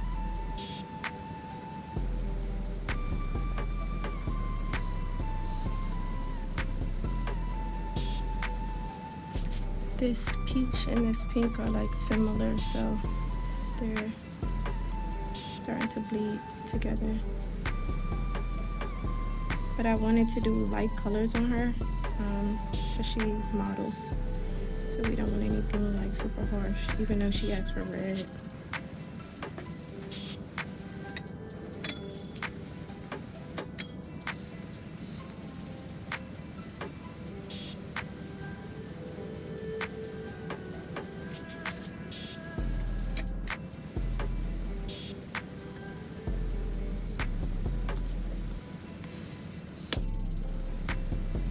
I put all 3 colors this time, just because I didn't want that nude and that pink to drown each other out too much.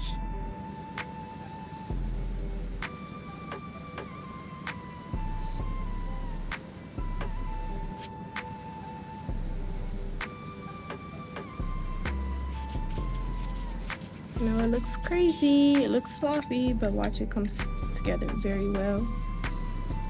Marbles are not perfect. Like, don't ever think like you have to perfect your marble,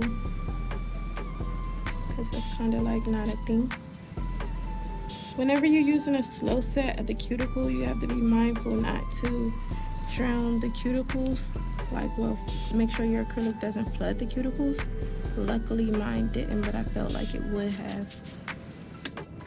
Okay, so I'm done, and I'm just going to encapsulate with clear, so that it's able to build the nail like the structure that I need, as well as secure this marble so I don't fall it off.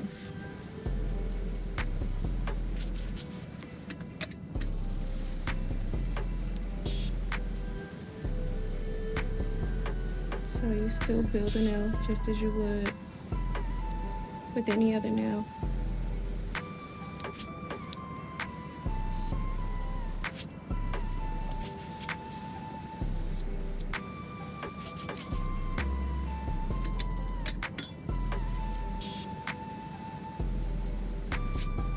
Make sure I keep that force strong. Make sure each side matches the other side. So I'm putting another bead right here because I noticed that it had like a little gap, and then this side protruded more. Even though I'm gonna file it to look good, I wanted to make sure that I covered that. Okay, so right now we did the 3 bead method, we did an ombre nail, and then we did a marble nail, and we encapsulated it in clear. Okay, so for this nail, I'm going to go back nude, or warm peach. No, cover peach, I'm sorry.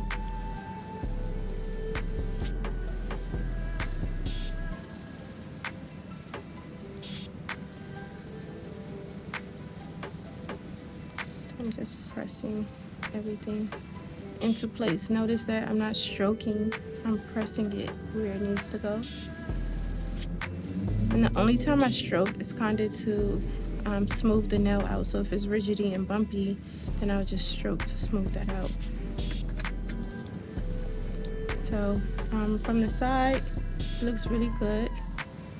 I always turn my client's hand to look at it from different angles, because just looking at it on top, it may look good, but when you turn it around, it may be a whole gap or dent or lump that you just couldn't see from the angle that you were on.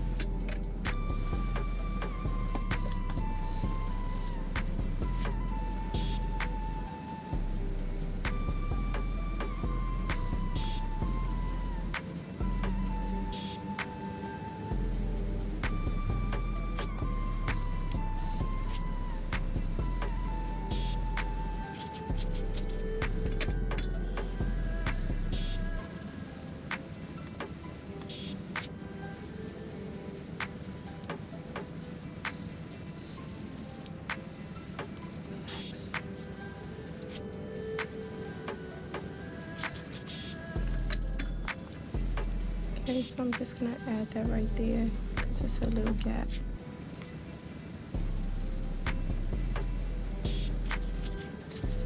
Okay, and I'm going to trying to look at it from the side. I'm gonna build on the apex just a little more. I'm gonna add another 4.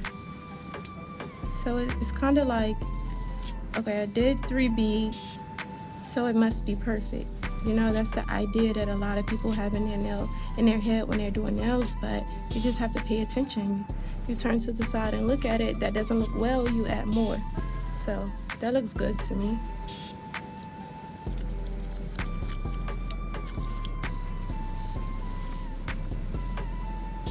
Okay, so for this thumb, I think I'm going to do that plain too. And you see, like, oops.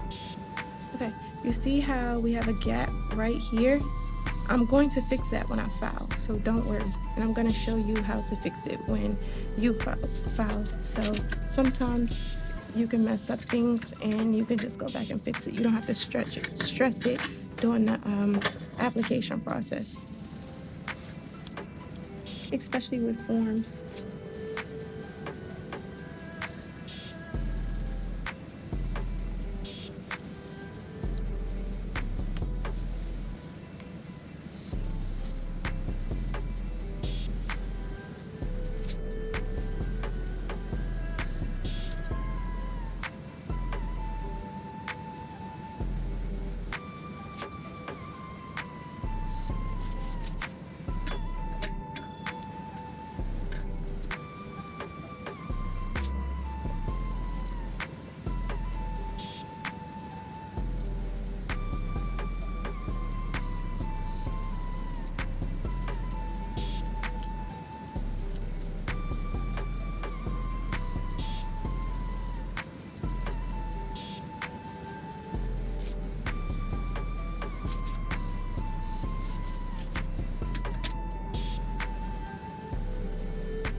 Okay, so do you see how big that bead was that I just grabbed?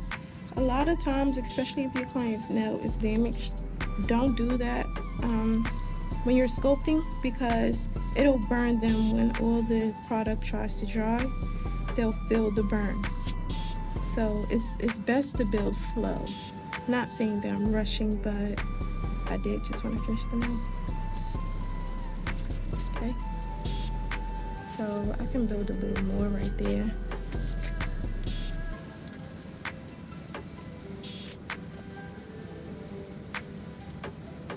Just gonna press it into place because I want the acrylic to stay like where I put it, and then just smooth it all out. Okay.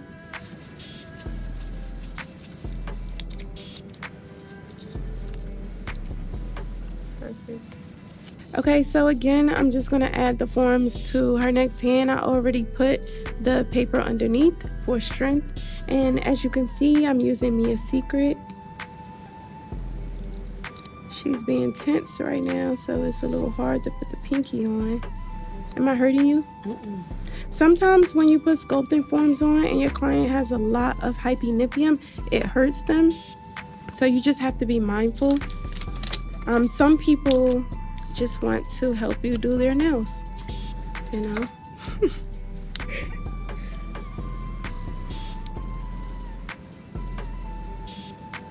That one went on perfectly.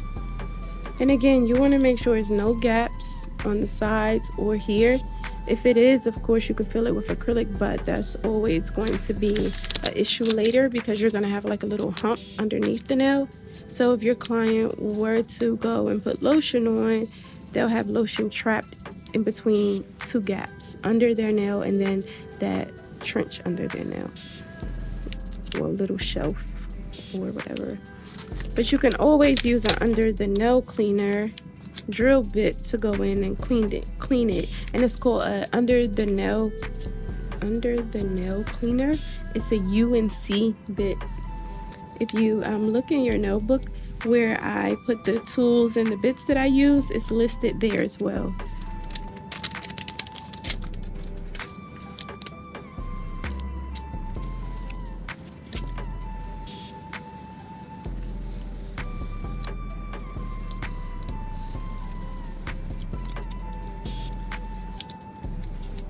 Okay, so I'm gonna do the exact same thing on this hand. Maybe a little less explanation. Just work straight through, maybe. I don't know. Maybe I'll have something to say.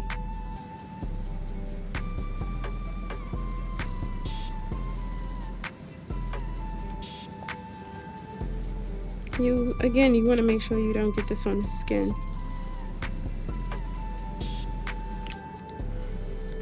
But this is not acidic, which is what you want to look for, just in case you do get it on the skin. You don't want it to burn them too much or at all. But again, that's the important part of going to nail school, because you learn about all of your chemicals that you're actually using. I get a fresh paper towel every hand if I need to. So I'm going to continue. So my first bead is my first bead, B1. See, I'm just pressing it into place for my shape, just like I would using the practice sheet. I'm gonna stop at 7.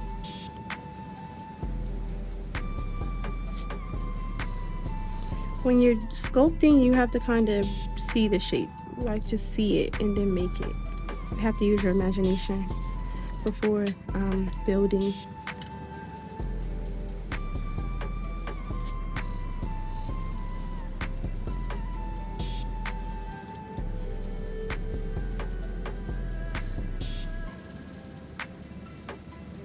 And again, I'm just pressing the acrylic where I need it to go. Then I'll stroke once it's flat enough. A lot of people put the acrylic down and instantly start stroking, and you're just gonna wipe the product off the nail.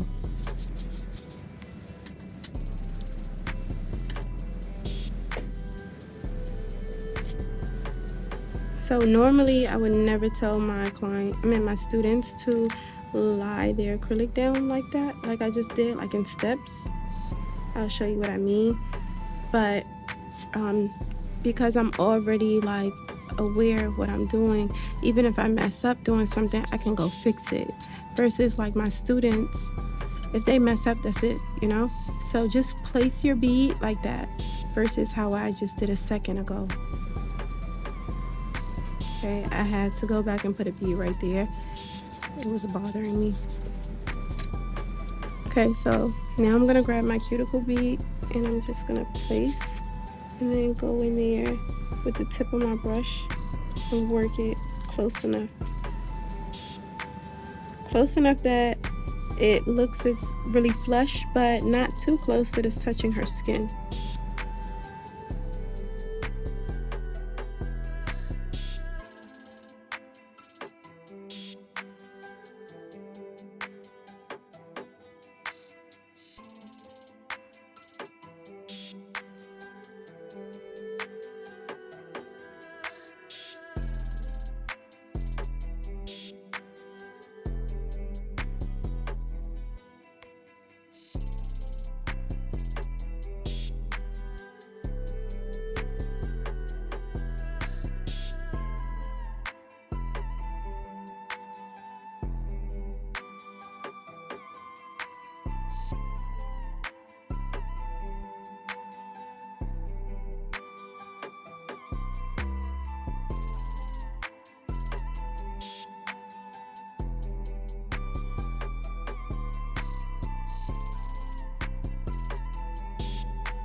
Way too much liquid in your brush. It's making everything runny and you have to just wipe your brush off, and that's okay.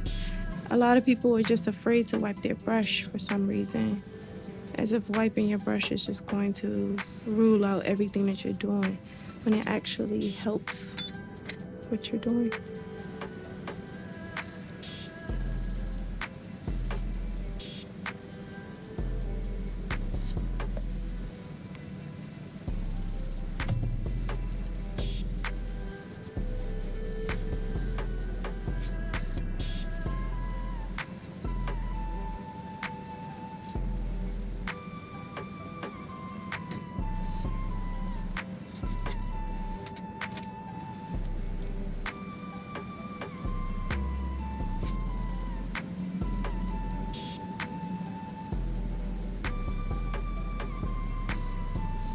And on this one, I'm not gonna go as low as I did with the nude.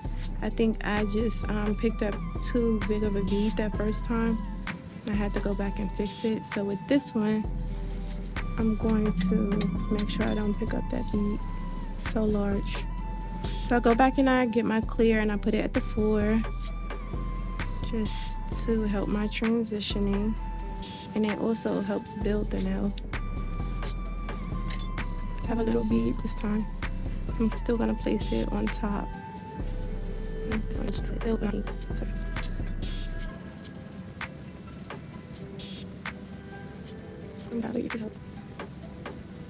With clear, you definitely want to press it hard and stroke hard after it's dry a little, just to get those bubbles out. Okay.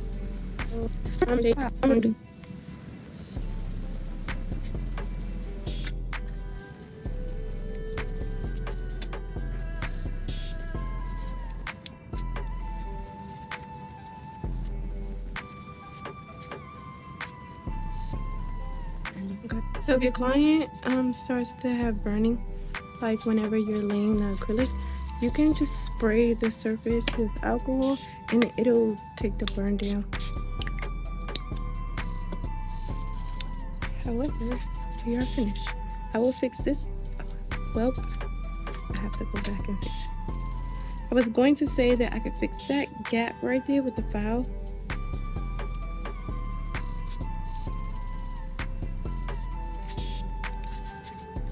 Okay, so all these gaps, they're small, but I'm gonna fix it with the file. Okay.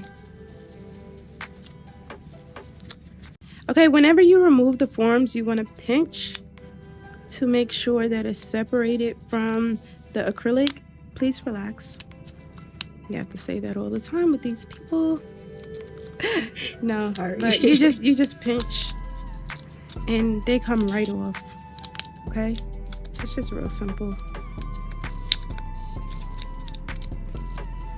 So right now we're just going to shape. So it's the same shape that that you do when you're shaping your tips.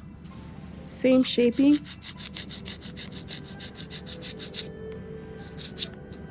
You just go back and reshape. So even though I sculpted this set, if I were to use tips, you would still go back and reshape. And also be mindful of your client's skin. This isn't skin, this is acrylic that was on her skin. But be mindful that you don't cut her right here. So my finger is there. I have this grip on my thumb for protection. You can see all the lines. So if this grip wasn't here, that would be my finger with all those scratches and lines. So you don't want to overfile your finger and it be raw at the end of the day. So some people put grips on both fingers, but I can't, hence the blister.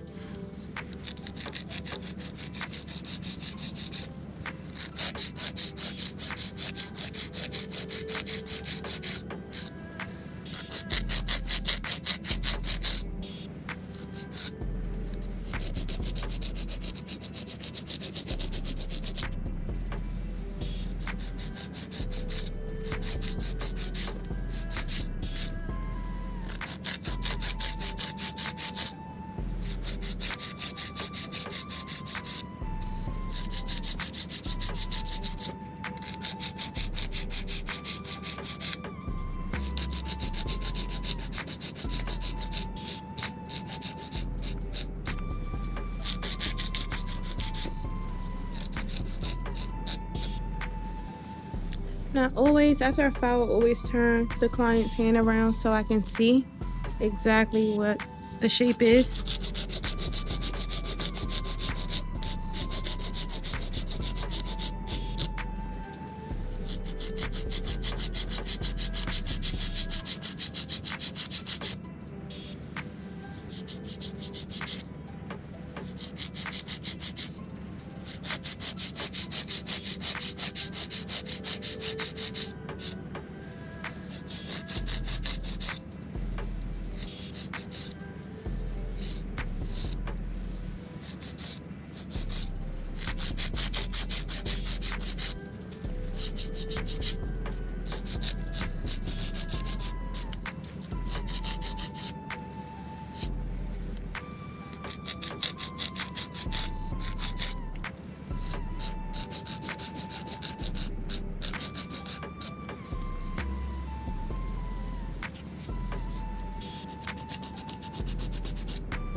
Okay, so remember I kept saying we're gonna fix it, we're gonna fix it. So this is right here where we had that little, I guess, hole or gap, and we have it right here on the thumb too. So I fix it just like this. Uh-oh. Okay, now it's gone. See?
And with the carbine bit, you just want to just gently kind of graze over the nail, not like too much.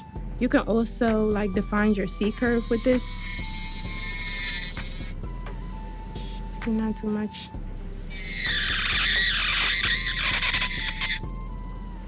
But you don't want to take off too much. So it's like a real simple thing. It's not like too much pressure with your hand. It's just real gentle.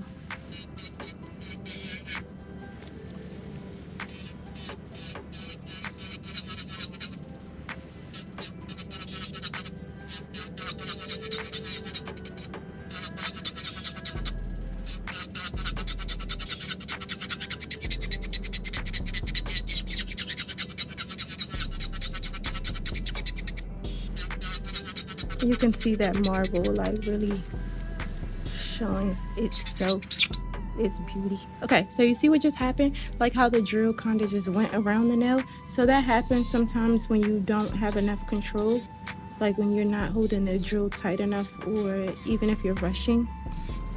So you want to just take your time and be gentle.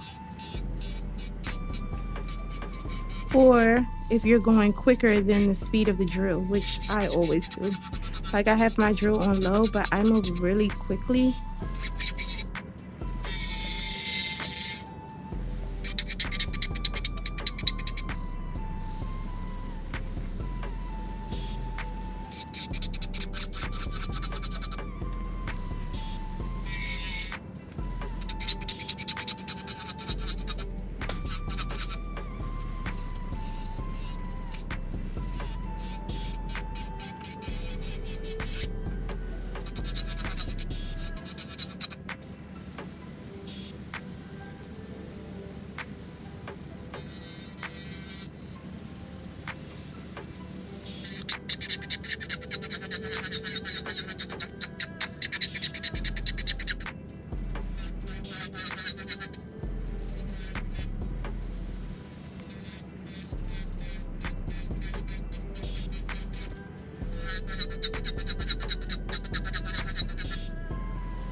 So I'm going to actually massage her oil in.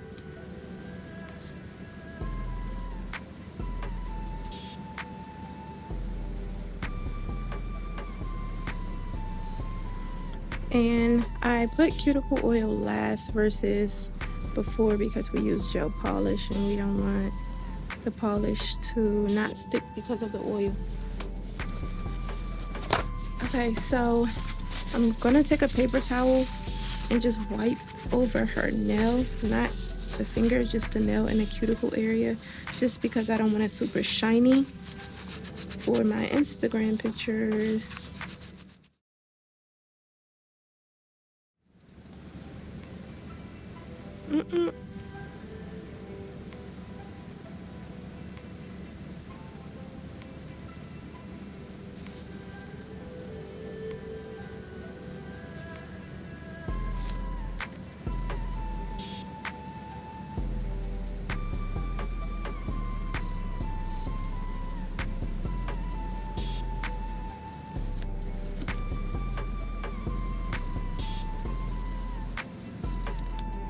Straighten them.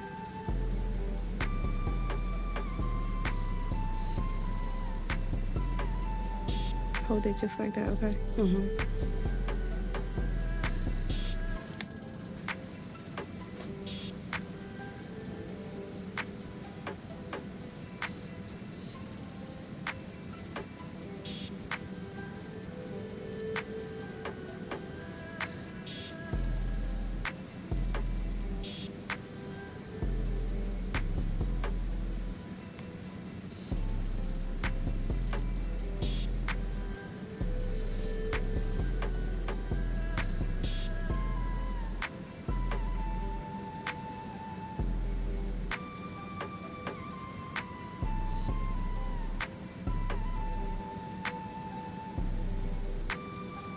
Okay.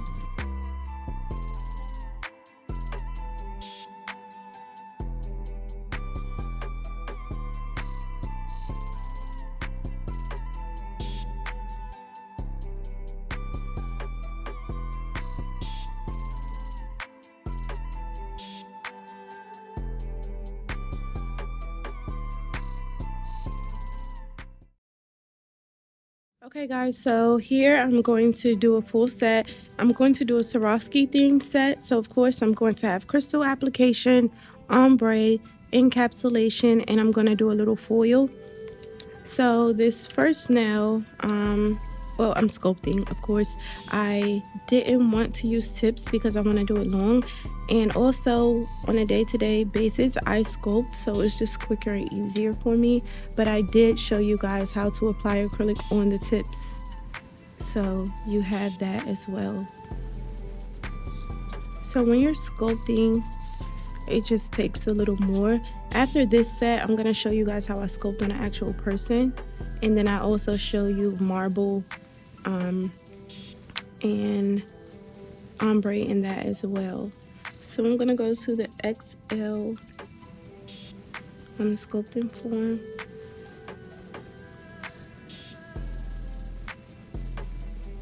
Ooh, this is long.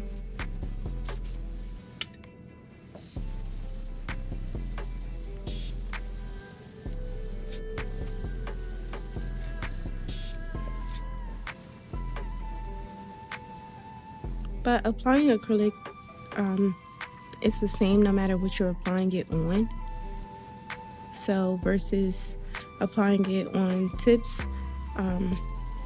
versus the sculpting forms, it's kind of the same thing. The only thing with the tips, you have to build way more.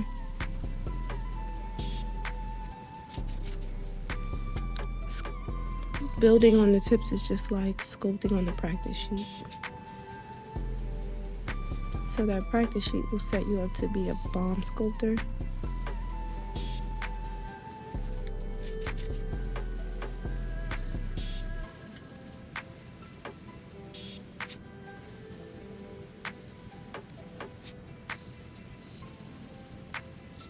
Notice how I wipe my brush so much.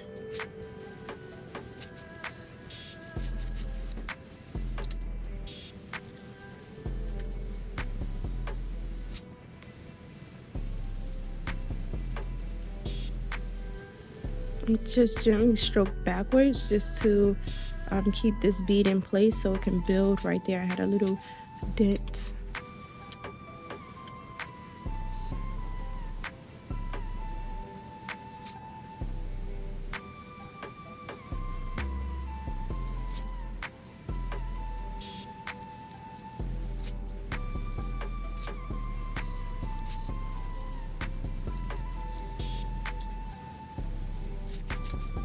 Okay, so I still have it like a little dent, so I'm just going to build a little more right here.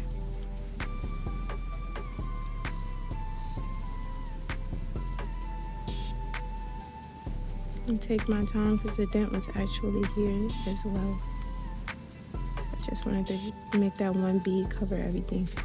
Turn to the side and you can see I have a little gap right here, but that's because the tip the tips that are on here, it has a little gap right there, so that's that same gap, so that I can easily just remove this without damaging the hand. And this hand comes from Poochie. So Poochie Paws is the name of her salon here in Atlanta, but I'll show you guys at the end where to purchase everything that I have and everything that I've used. Okay, so for this next nail, I'm going to encapsulate Swarovski logo. So I'm going to start off with clear.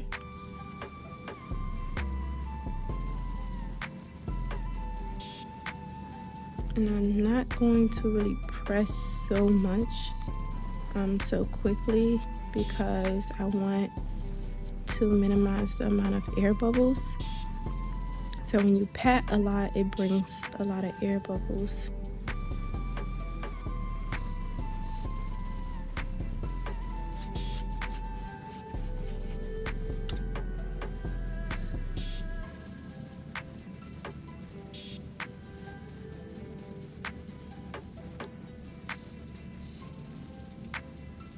But with pressure and stroking, you can press the air bubbles out before it dries.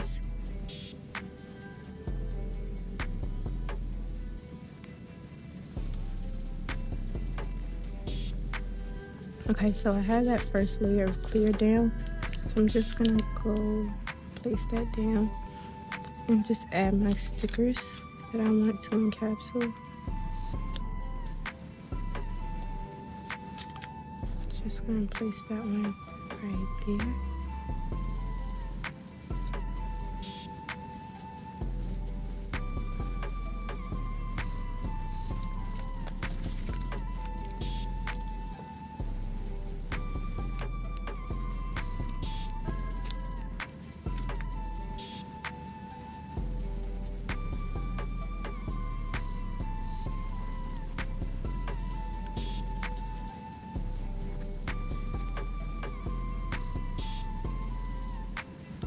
I want the word more so than the swan, so I'm trying to get it to stay.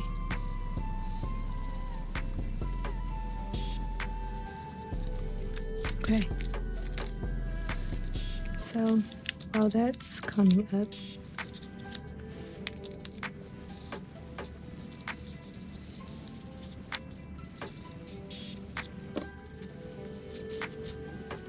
I'm gonna go back and get more clear and go ahead and encapsulate that.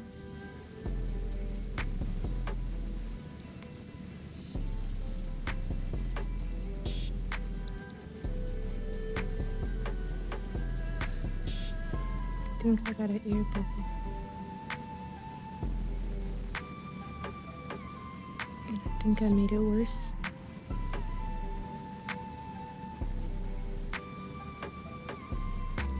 But I just wanted to be sure that I encapsulated all of that. This side I didn't get.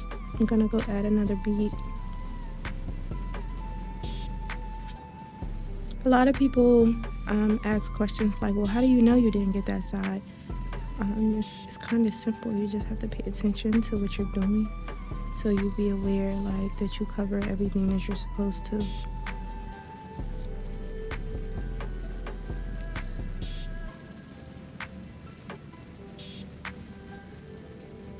Okay, so that's encapsulate.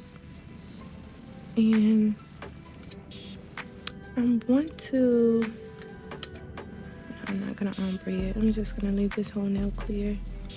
But that's white, so it's going to show as if it was white. So I think I have to ombre it just to cover that, so it won't look like clear going into white. So I'm just gonna put a little of the cover peach.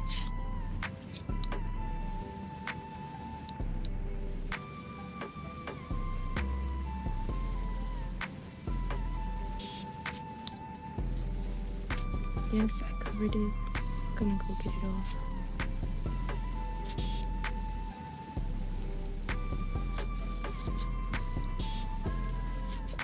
We don't like this.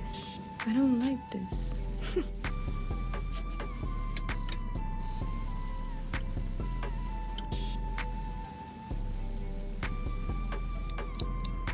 Gonna make it nice.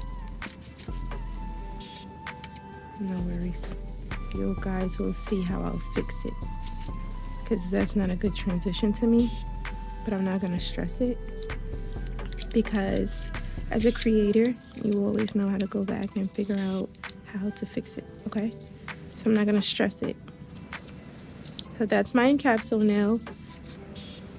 Then I'm going to do the actual ombre finger.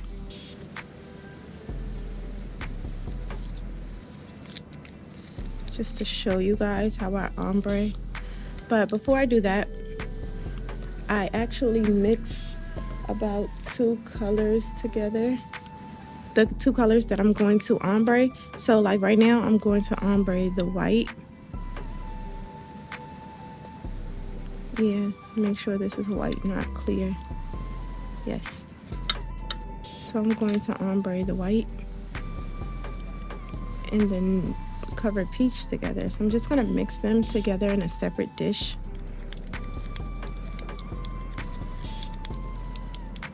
Just to have a better transition. So I'm gonna use that as my middle color, like my transition color. So watch. My forms are slipping off.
Sorry, this is all over the place.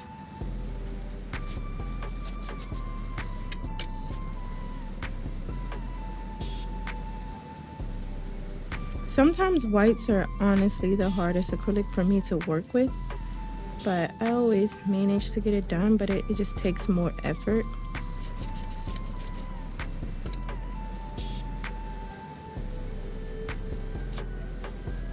Some people mix clear in their colors that seem to be like more watery or more loose.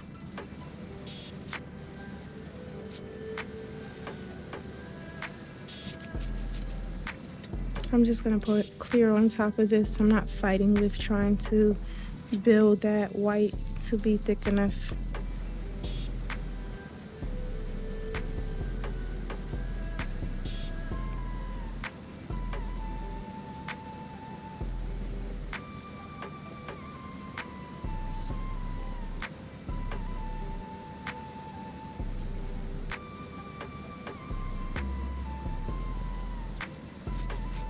Okay, so that's built.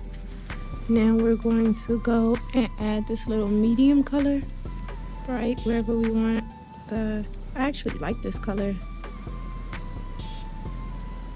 the transition to occur so that it's a smoother transition.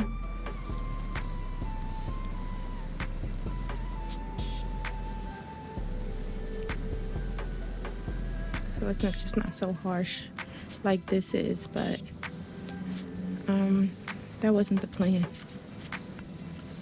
But we're gonna improvise.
So you see that the nail is smooth and flush. Everything is built correctly. I'm going to go in with the clear just to build the apex a little more.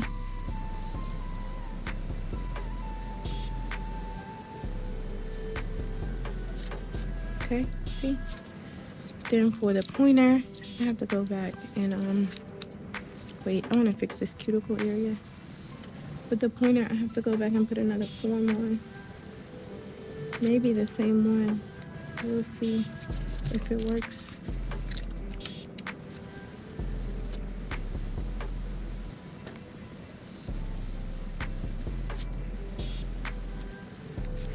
Perfect.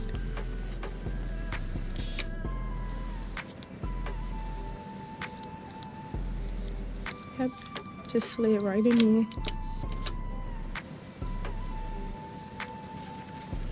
Okay, this finger I'm going to do a solid nude again.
Okay, so the form is like kind of separating. So I'm just gonna build more at the 4 so it doesn't separate the acrylic from the finger and make the 4 real strong.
Okay guys, so the acrylic is laid. Now I'm going to reshape.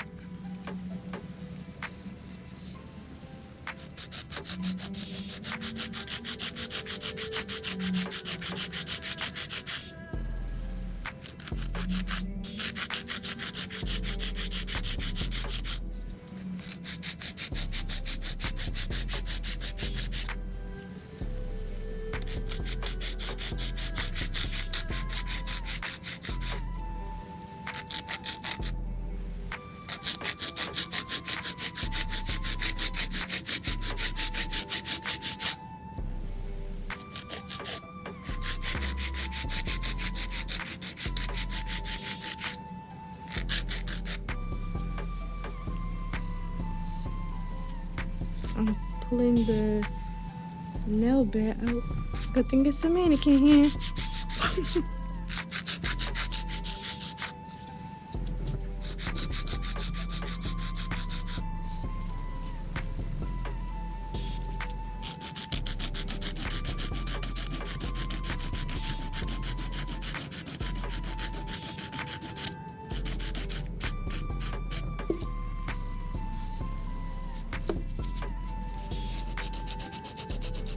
So whenever you're reshaping, it's okay to file like this, but be mindful that this is a person's finger, so you don't want to pull back on it. So you don't want to like pull back like that. You want to go this direction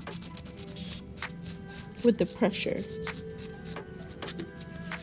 I told you guys, like, I'm more of a saw type of filer, so I'm just mindful of where I put the pressure, what direction I'm putting the majority of the pressure. Okay.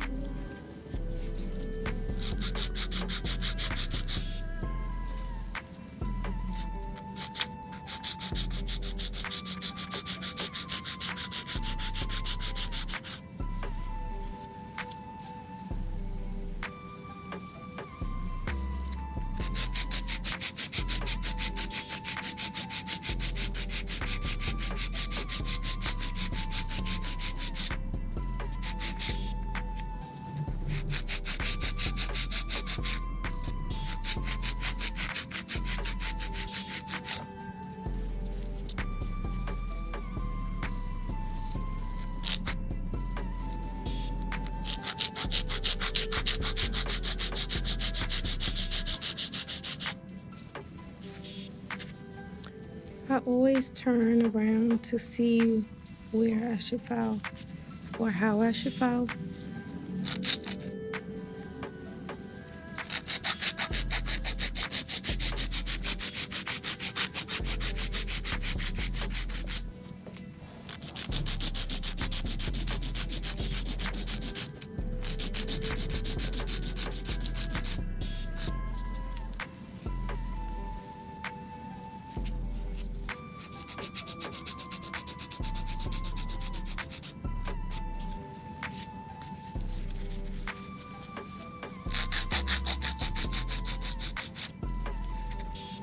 Okay, so I think I got the shape.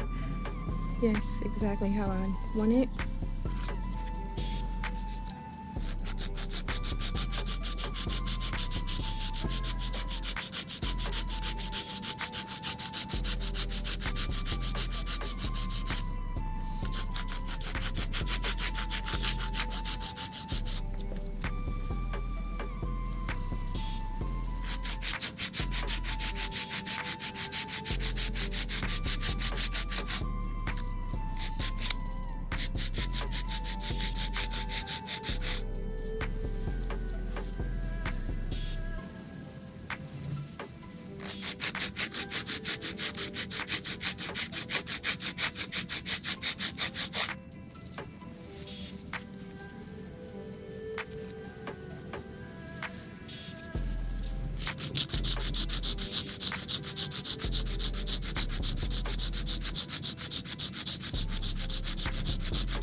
Okay, so now that I've shaped, I'm going to use my e-file and go in and reshape the top of the nail just to smooth it out a little bit. I'm going to use a carbine bit again because it's my favorite.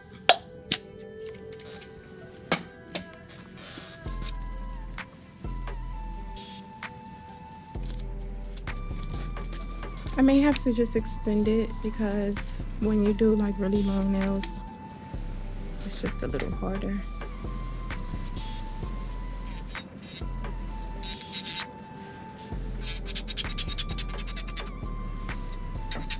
I would I would hand file because it's so long. The nails are so long.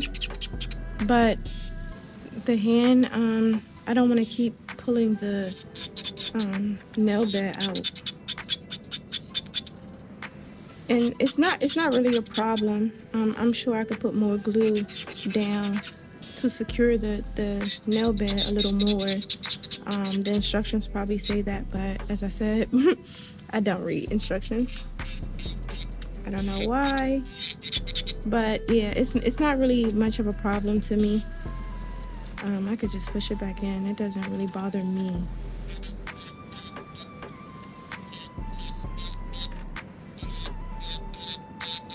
I love this hand though because it's so realistic.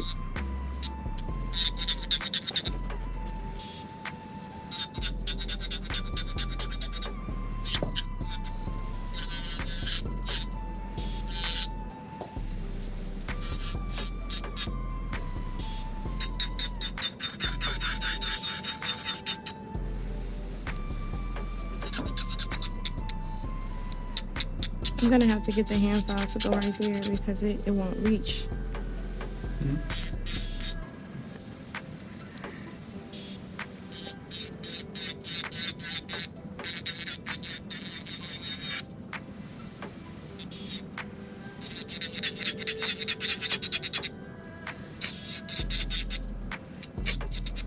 But one good thing about this hand, if you mess up your cuticle area, you can always just pull it out a little longer and you have a new cuticle area.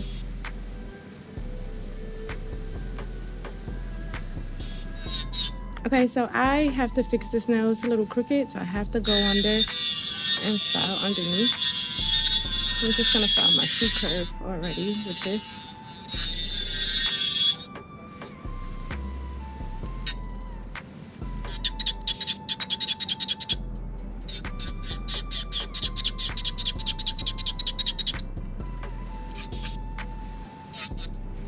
Yeah, I'm gonna hand file the rest because it's just too long.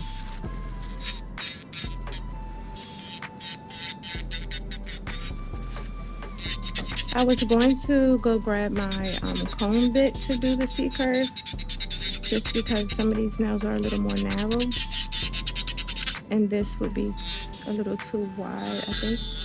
No, it works. It works.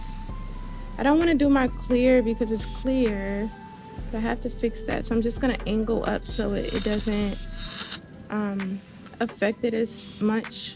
So whenever I put the clear on top, you won't see that I filed underneath.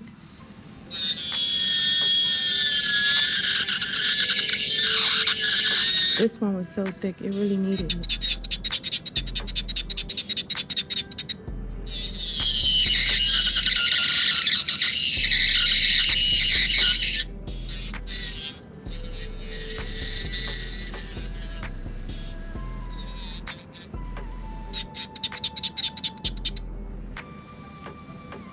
Okay, so we have our C-curves. Oh, I'm gonna hand file these two.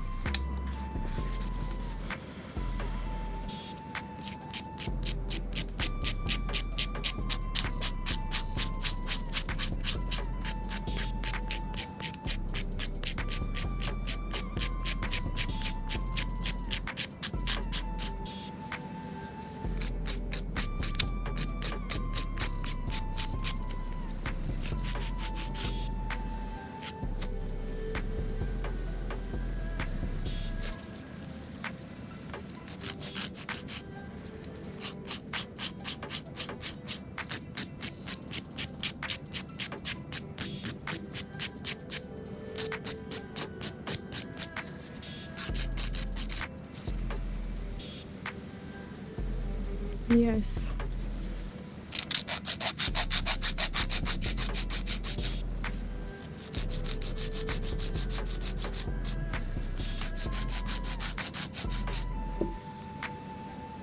Yeah.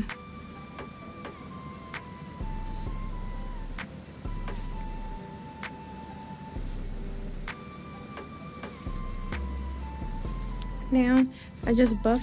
I'm gonna buff with the smoother side.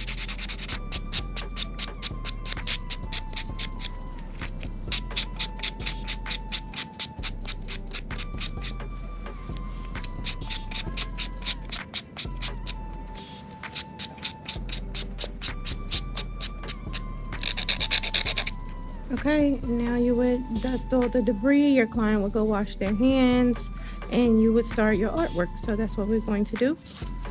Okay, so we have the hand all cleaned up and I'm ready to add everything. So like I said, I was gonna do a Swarovski theme set, and I already encapsulated the Swarovski logo. So I'm gonna do this finger with full Swarovski crystals and add some foil here. Okay, so I think it's best to do the crystals first because that's kind of the longest step. So I have a pack of Swarovski crystals here. This is the SS7, that's the size.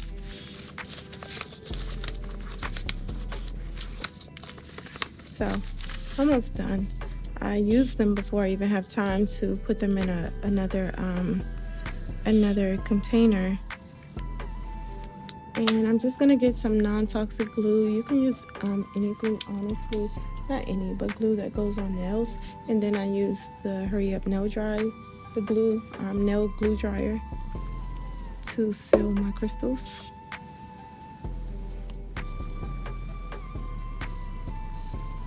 I'm just gonna add a little glue.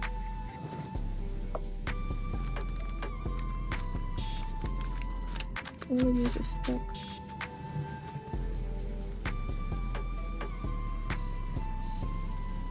Honestly, this is like the most stressful part, especially since they're so tiny. But I always get the job done.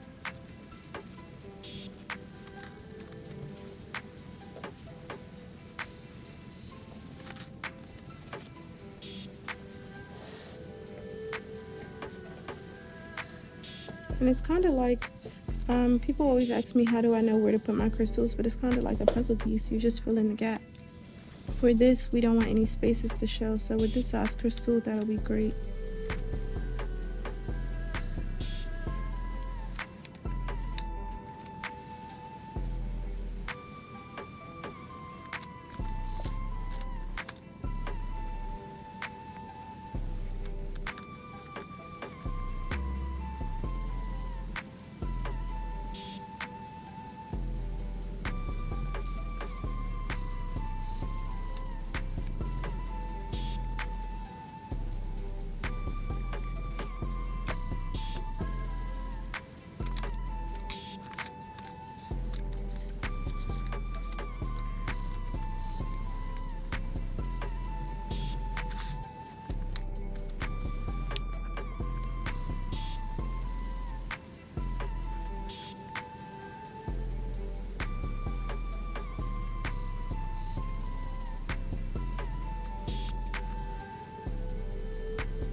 Okay, so now we have the crystal finger done. I'm gonna move the crystals, and we're going to add some foil in a few places. Before moving along to the next step, I always clean up everything. I don't like mess at all.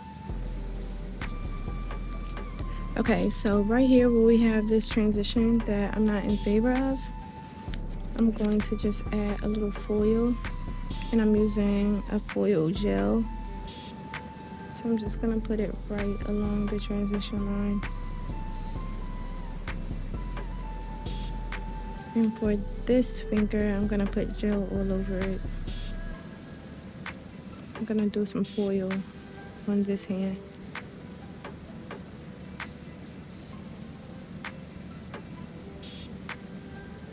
So I'm just going to put this in the light so it can cure for 60 seconds. This is the foil glue that I'm using from Sugar and Cream. Or by Sugar and Cream. Okay, so I cured the foil gel, and now I'm gonna go in and add foil in a few places. I just kind of want it to go along there like that, just to cover that transition line. I hope it looks good when I put the top coat on. I kind of just want this all over the nail, not in any particular spot.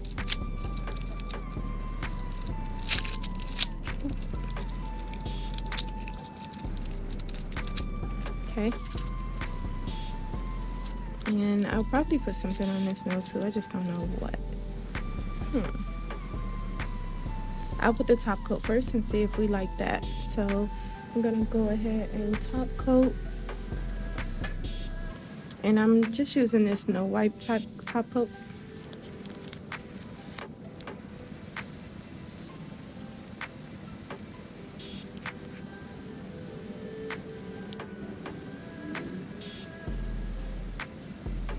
Oh yeah, I like how this looks.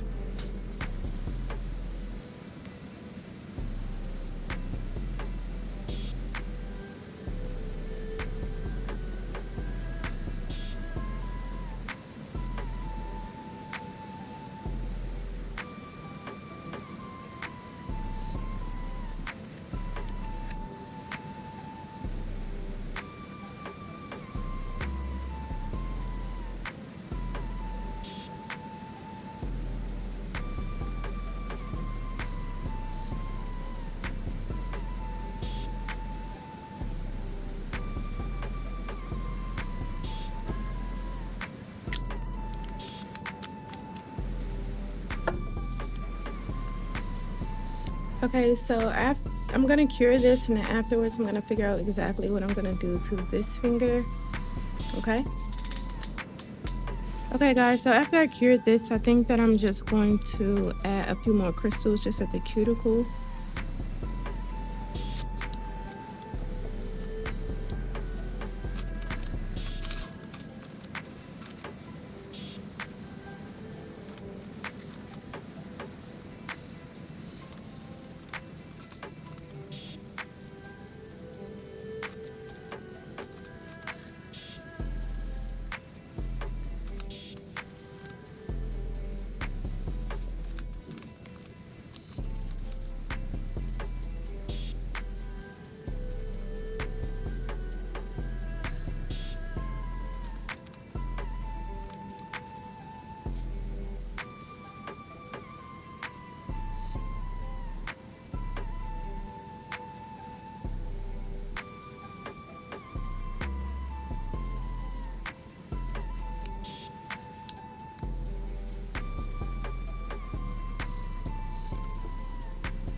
Yeah. Okay, so I'm gonna top coat this really quickly. Okay.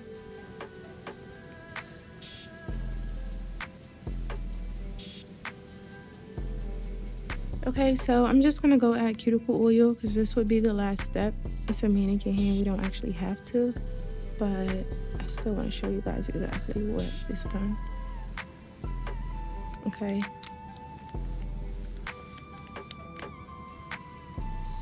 And sorry, I'm using Orly's Argan Oil cuticle drops. I'm just gonna rub that in just like I would if it was a real client. Massage the oil in.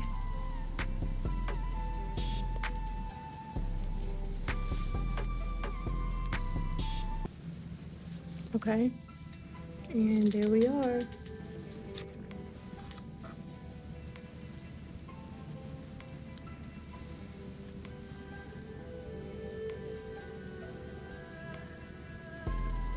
We have our flush sidewalls where it's straight. Encapsulation, a full bling nail, ombre, and foil. Okay.